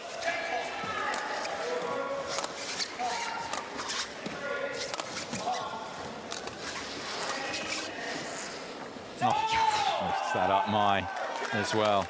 Yeah, I mean, it's the balance you're alluding to. You've got a strike here, very, very fine balance. But yeah, you'd say that Mai and Chu have been steady by their standards so far. But yes, very steady. 10 points, yeah, they may be being given a couple. Here's that balance. It's a fine one for the Korean pair to try and strike. Yeah, found the line. Yeah, pulling away now. 9-2. Racket. 가운데 한 번씩 봐줘야 돼. 그냥만 넘어가면 안 돼. 한 번씩 봐줘야 돼 또. 어차피 뒤로 몰잖아 계속. Mai. Quickly.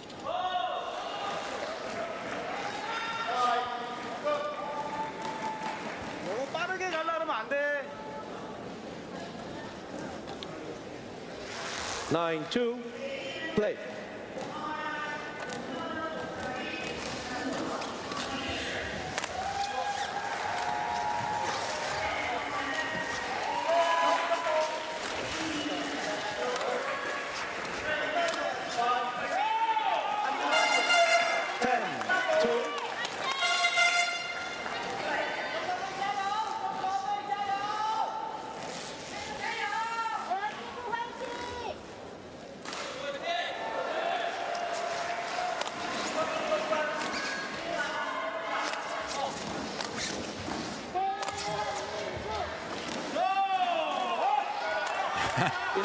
I enjoyed that. Is the lead of 9 here at the mid-game interval for the defending champions.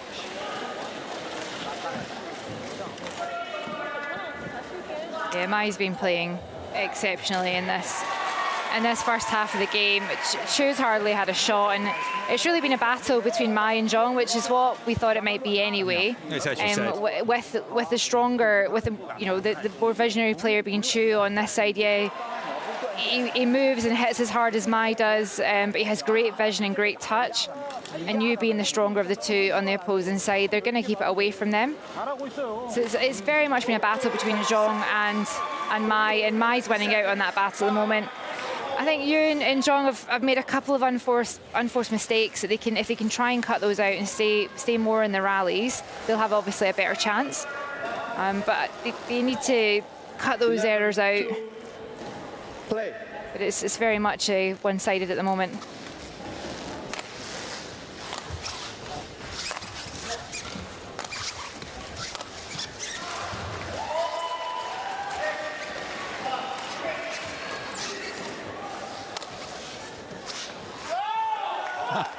You can't believe it. That's the accuracy. I don't think that at the back of the court, Mai and Chu are going to hit shots out. I wouldn't be leaving them if they're that close, to be honest. I mean, it was a great shot and it might have been out of reach. You could have probably stretched and got a racket to it, but the reply would have been quite weak, so probably just hoping it was going to go out. Yeah, just drift out. Yeah. That has just gone on there. That's from Mai. 3-12. 9 points, the difference, though.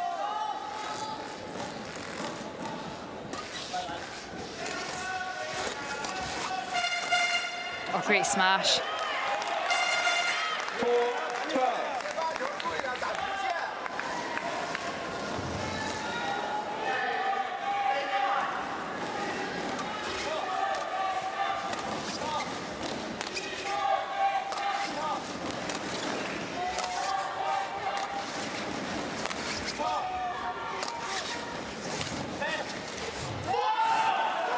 Service over.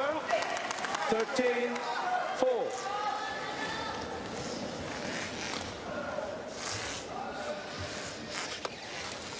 한번 밀어서 짧아졌을 때 공략 들어가야 돼. 또 치면 당해.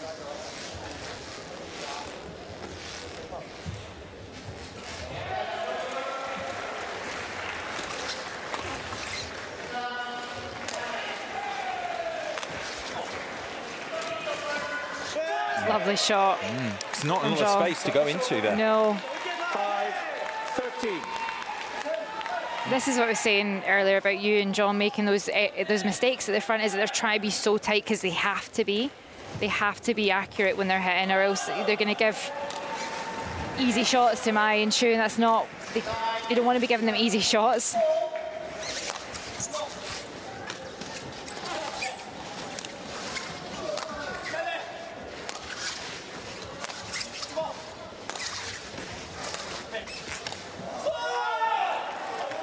Quite pick that up there, John.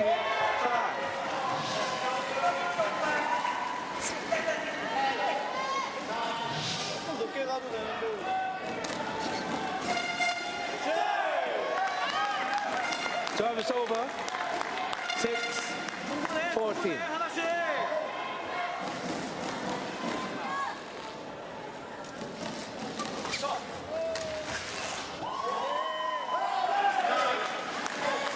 Seven, 14.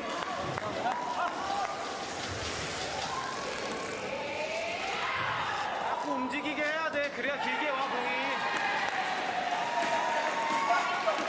많이 해야 돼. 많이 해야 돼.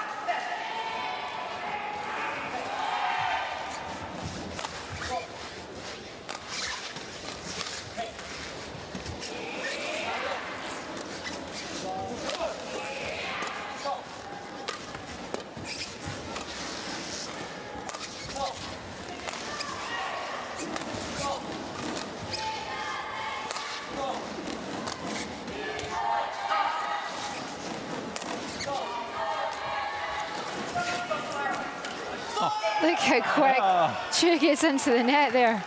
Service over. 15. He reads the game so well. He's so early, like there's no need for that. Like, it's ridiculous. It's brilliant.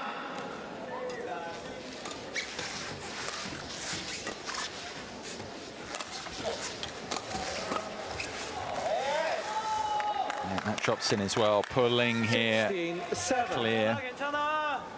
9 at the mid-game, 9 again now.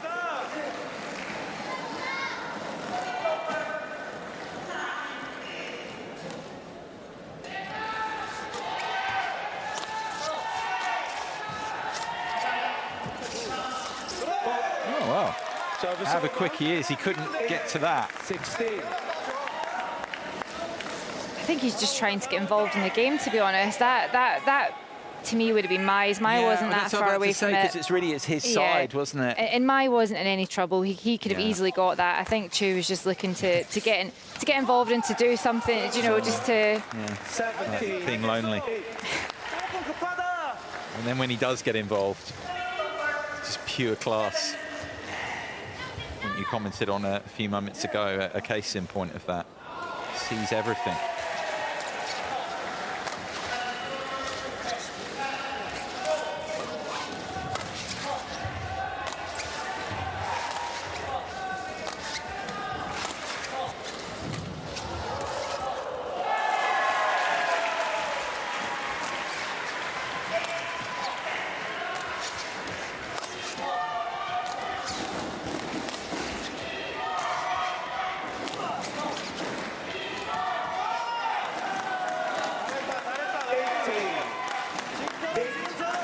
that's 2 strings Mai's broken this in this game.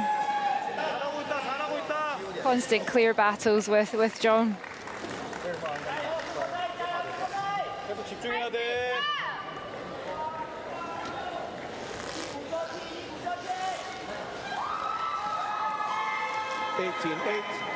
Play.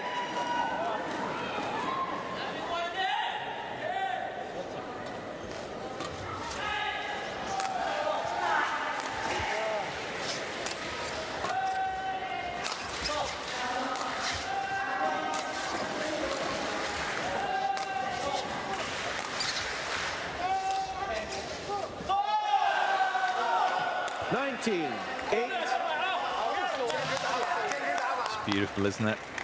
Yeah. He hits wonderful angles, Mai. Like the shuttle barely crosses. Like the tape is so close to touch, and it's brilliant.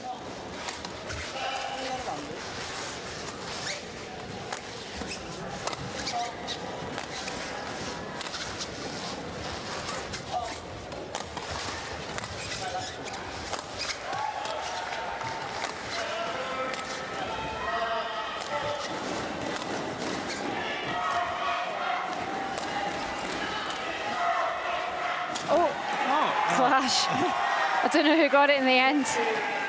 He's smiling.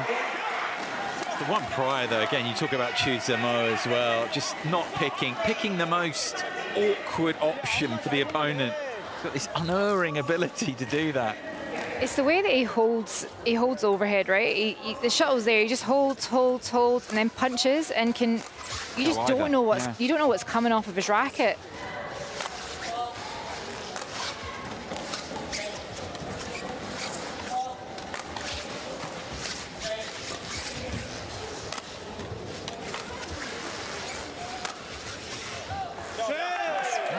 Long. Mai there, trying to go for the back corner. Mai thought the game was over. Turned around to the coaches. Yes. That's the first of 12 game points. I don't think they're going to need all of them. 10, 20.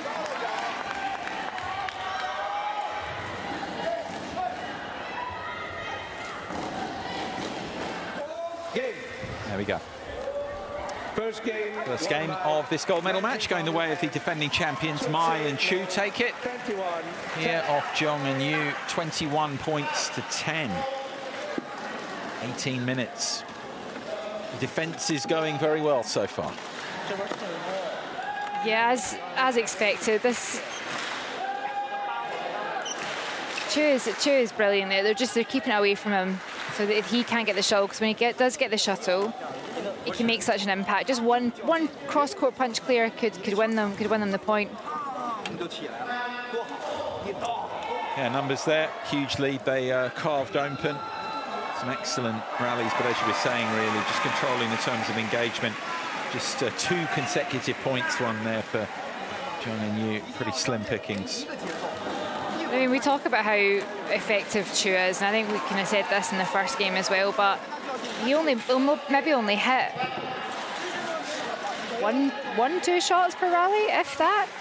The work that Mai is putting in, and the strength and power that Mai has is ultimately the defining factor of this game. Yes, Chu is, when he gets the shuttle, he can do anything with it, and it can be a game changer, but Mai is putting in all the work into all the rallies.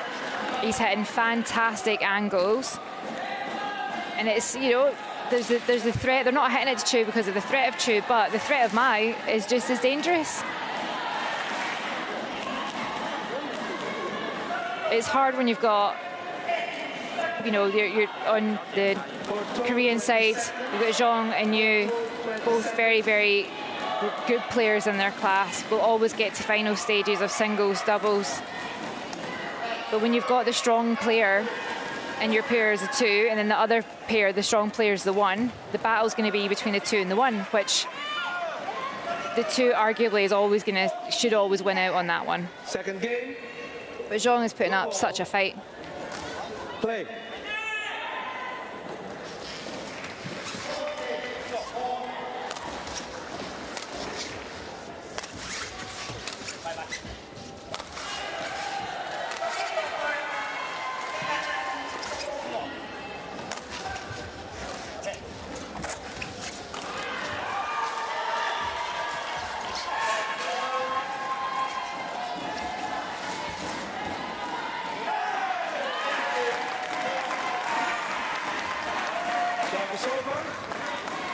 One love. Well, looking for a strong start here to this second game. Of course, the game they have to win.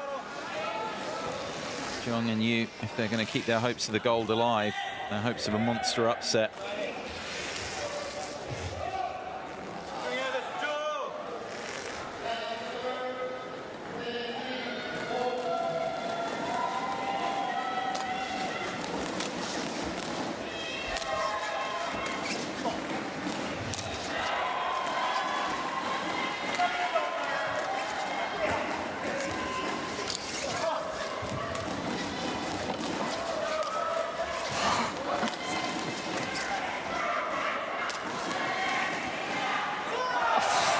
Well recovered from Chu, and then a great finish from Mai.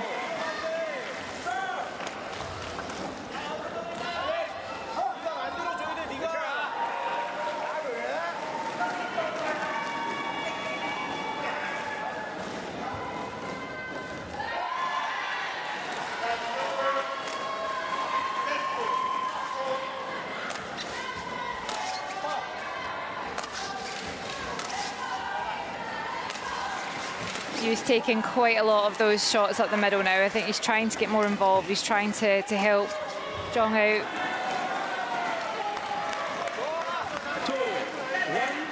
Oh, they're having to change something here.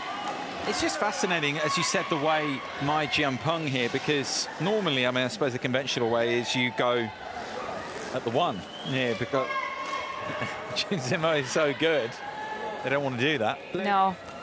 So it flips everything, and they're having to do something, try and do something different here in that first game. Koreans.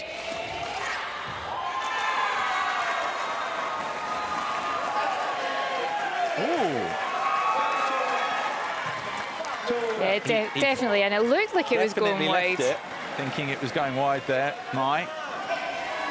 Looking back at the line judge there, he's still not convinced. We'll let it go now.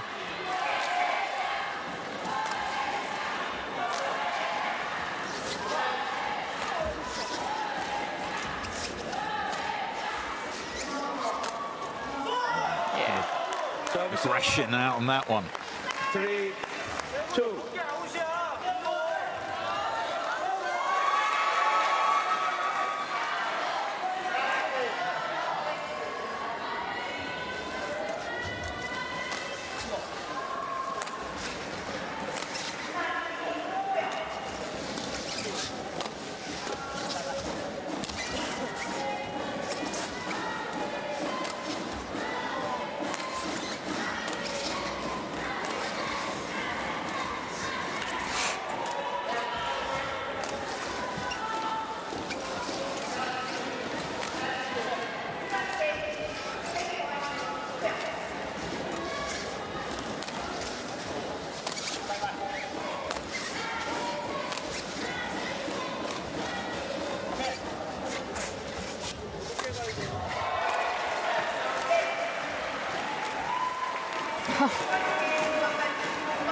Come on.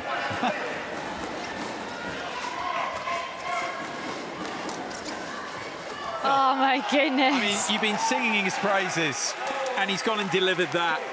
I mean, that's joyful, utterly joyful. I mean, what was he doing getting those as well? Absolutely thumped at him. Zhang played two incredible cross-court slices that against anyone else outright winners, and Chu just picks them up. Not a problem. Well, they're not just blocks. I mean, no. He's not just getting them back. Yeah, he's. And now Mai gets in on the act as well, as they look to open up the lead here. Game two, the Chinese.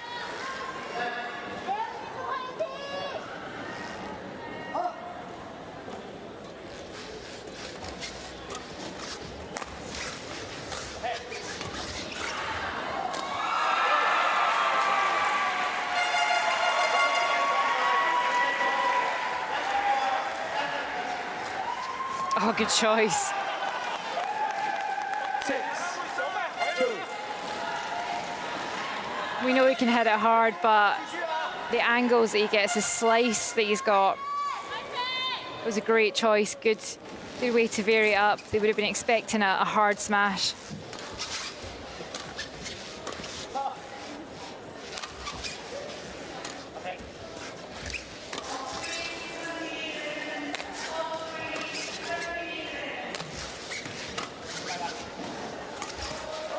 The lifting and the punch is clear, is so good as well. This is the thing, there's just nothing really, thoughts on this, there's never anything passive about them, even when they're being put under pressure. They're always thinking, how can we counter, how can we attack? Yeah, and that you have to continuously think that way, right? You have to think about how you can counter-attack and It's how a you mindset. can... Yeah, for sure. And you have to be thinking about building a rally and building a point, not just hitting for the sake of it. If I'm going to hit here, this is what I'm expecting, which is what Chu does really well. He knows if he hits to certain areas, there's only going to be an option of like 1, 2, maximum 3 shots that his opponent's going to play. So he knows how to read the game and how to position himself in a way that he can best get to whichever one of those options. But he knows he's such a smart, such an intelligent young player.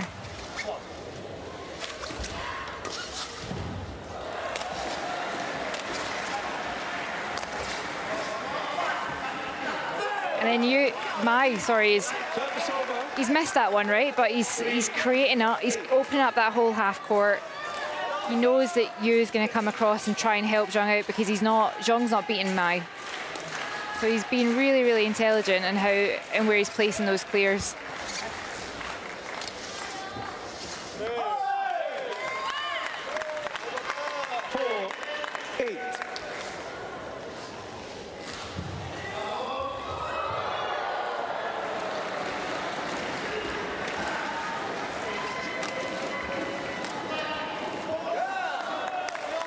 Dismissive couple of smashes from Mai.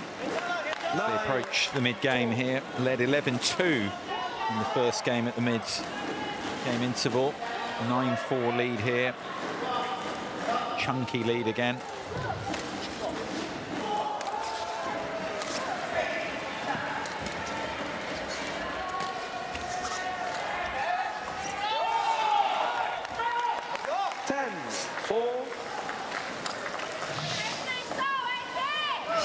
Just another class. Look at that.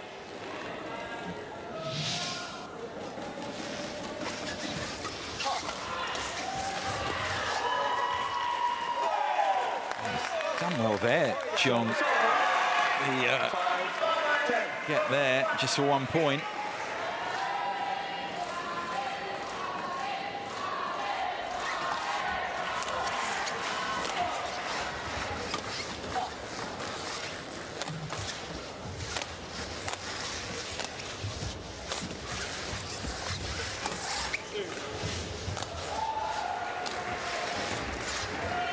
Yeah. Oh, it's wide. Well, wide? Long, sorry. No, he does miss. Oh, he does. Yeah, he is human after all. Very occasionally. And just total reaction block there, and it missed by a fraction from Chu. So a couple of points back here. No more. Straight back at you. 5-point lead at the mid-game here for the defending champions. They just continue to game manage and more. Much more. Yeah, no, they're continuing to do what they did so well in that first game. Mai being extremely powerful and effective, hitting slices and angles that Zhang just can't get back, and Chu, when he gets involved, can just hit anything from anywhere. Yu is very much trying to get more involved in the game and support Zhang and create more opportunities, but when he does that, when he comes across too many times, he opens up huge gaps, and with the angles that Mai's hitting, there's a huge opportunity for him to get a good few winners when Yu leaves that space open.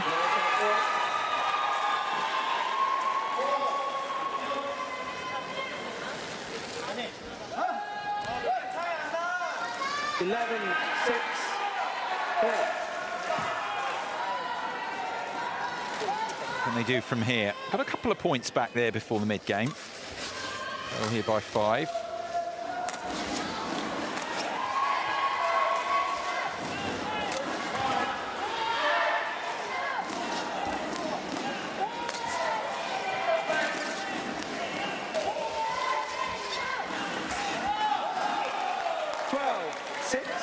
hours go into this just to be able to constantly target these lines like that and just hit them? Because again, there's no flukes at all. I mean, they're doing it so many times. How many hours goes into that specifically? I mean, keep doing that under pressure. These athletes will train, full-time athletes will train between strength and conditioning, you know, having psychology, nutrition, and on-court work, fitness. They'll do 5, 6 hours on training a day, maybe 5, 6 days a week. And a good chunk of that will just be being in one position, hitting the same shot, hundreds and hundreds and hundreds of shuttles. Service over. 7-13. Talk about hitting lines there. She didn't manage, just went long on that occasion. There's nothing in it really, but he's given the service back. Change of shuttle. Still here trailing by 6 points. Yu and Zheng.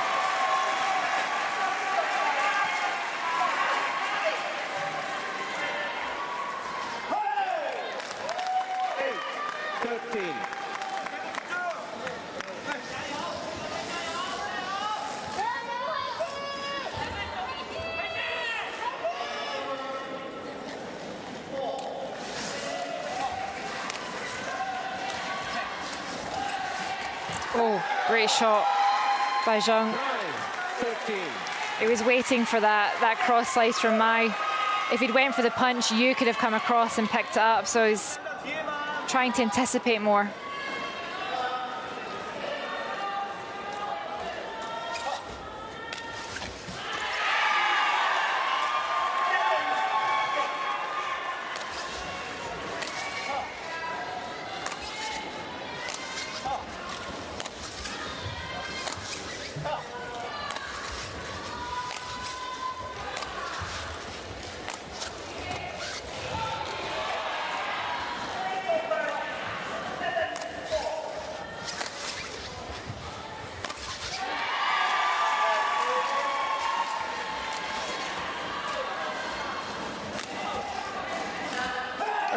Got a bit carried away there in the second smash.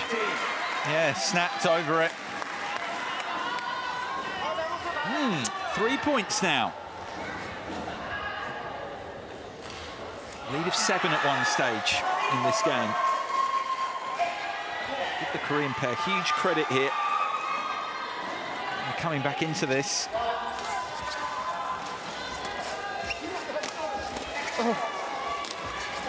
Oh, it's out the back. Put it long. Even the best. You feel the pressure a little bit here. The gap is being cut impressively. The Koreans are reading so much better. I think what they've chosen to do is to, when Zheng's on the right side, because Mai's cross slice is so dangerous, is just sit Zheng forward a little bit.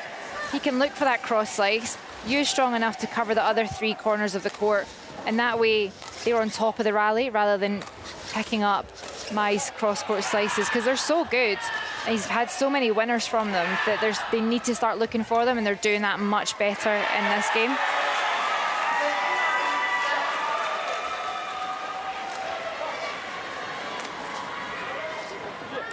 Grateful to see that go along there. It's a run of 5 points.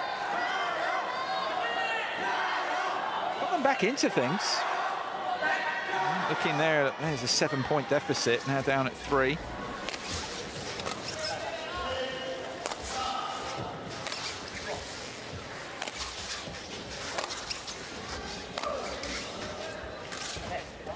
Yeah, lovely. 15-11.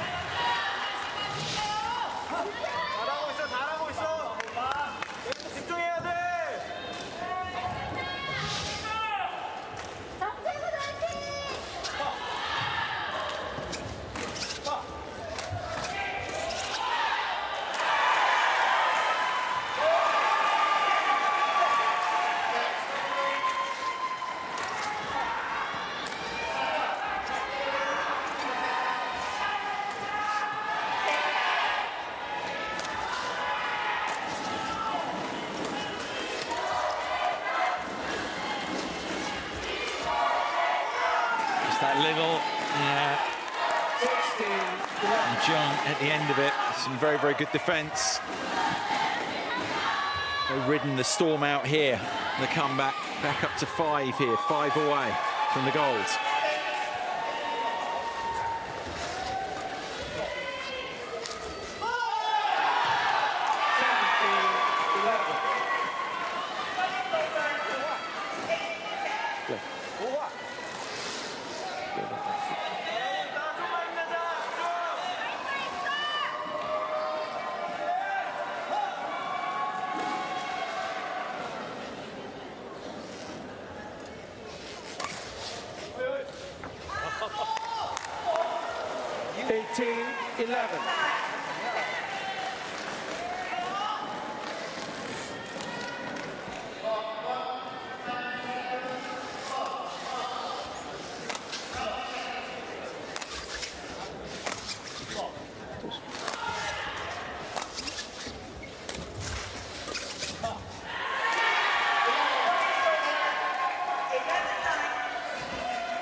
Lobs him there, just drops in.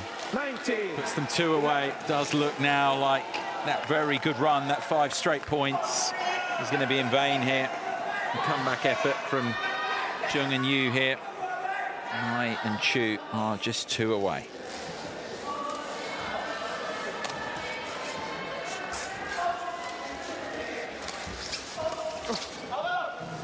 Oh. Strong shot, clipping the tape. 12, 19.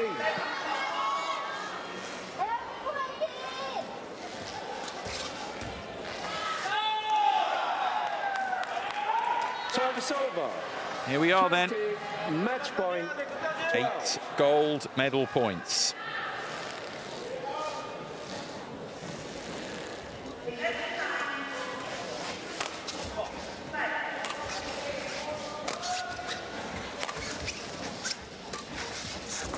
And what a way to finish. And of course, it's Chu Zamo who delivers. He and Mai Jianpeng successfully defend their men's doubles. Wheelchair 1, wheelchair 2. Paralympic title. Winners of the gold medal again, just as in Tokyo 3 years ago. Victory here for these two and for the People's Republic of China.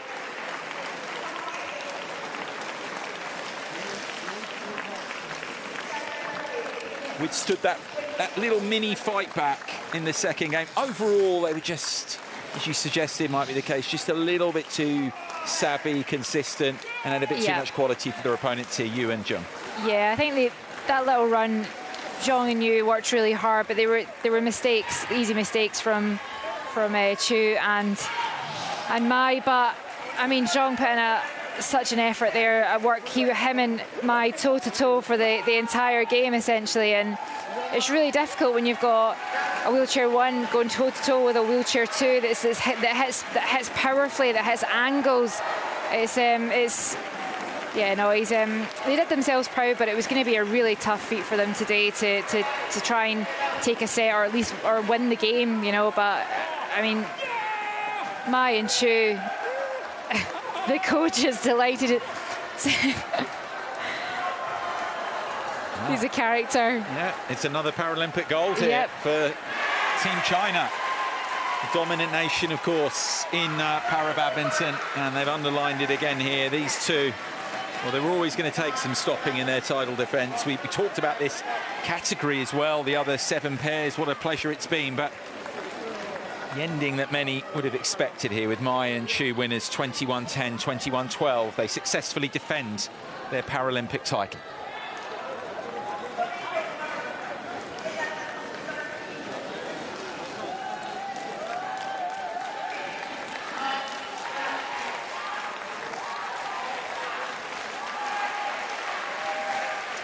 Take the applause of the supporters of the crowd here at the Porte de la Chapelle Arena. And a privilege to watch them in this draw in their successful defence, and of course their opponents here. Young and Yu, who will have the silver medal. You see there the lead that they carved overall, the leads that they carved. 12 in game 1, 9 there in game 2. And they're just too big, those leads, a pair of that quality to pass them up. You see there the 12 in game 1 and 39 minutes overall for them. It's a very good win. The gold medal is theirs. So, complete then in the men's doubles WH1, WH2. Para Badminton here. Jeong and Yu with the silver medal. We knew that Kajiwara and Murayama with the bronze, but the gold once again to the defending champions Mai and Chu.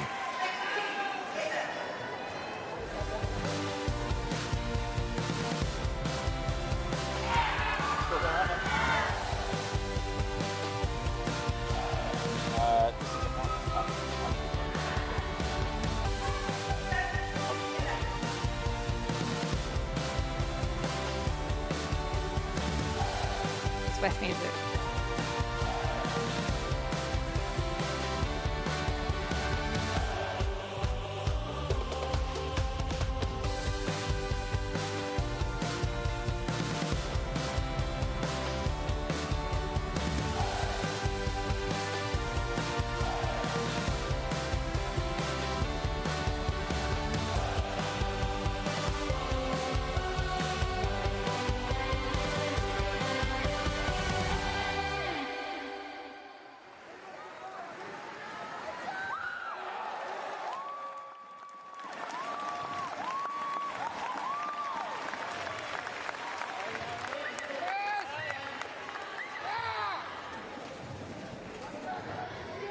So there we go, the gold medal in the men's doubles WH1, WH2 para badminton for Mai Jianpeng and Chu Zemo over Jeong Jae-gun and Yu Su-young. Some excellent doubles here in the para badminton in this session, Katie.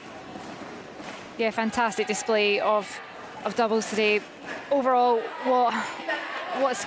we expected some of these matches to go the way they did, but we did not expect the quality and level, and it's just exciting to see how the sport has grown and how, I mean, I'm excited for years to come.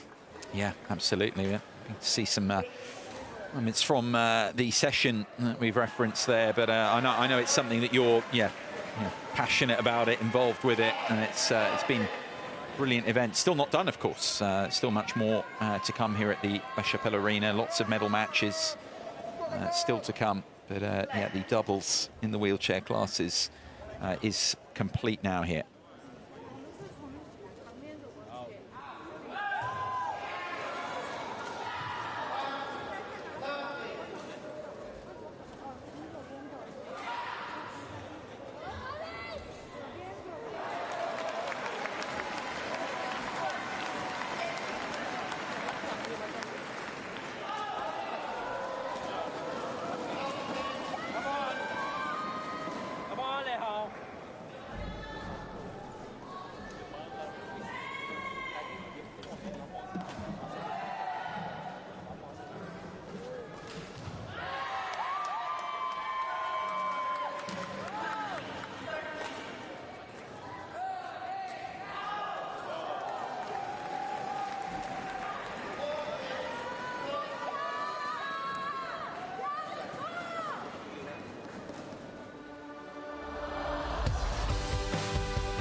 So there we are in a cracking session in the doubles, the wheelchair doubles categories. Much more to come, though, still. The Para-Badminton is anything but done.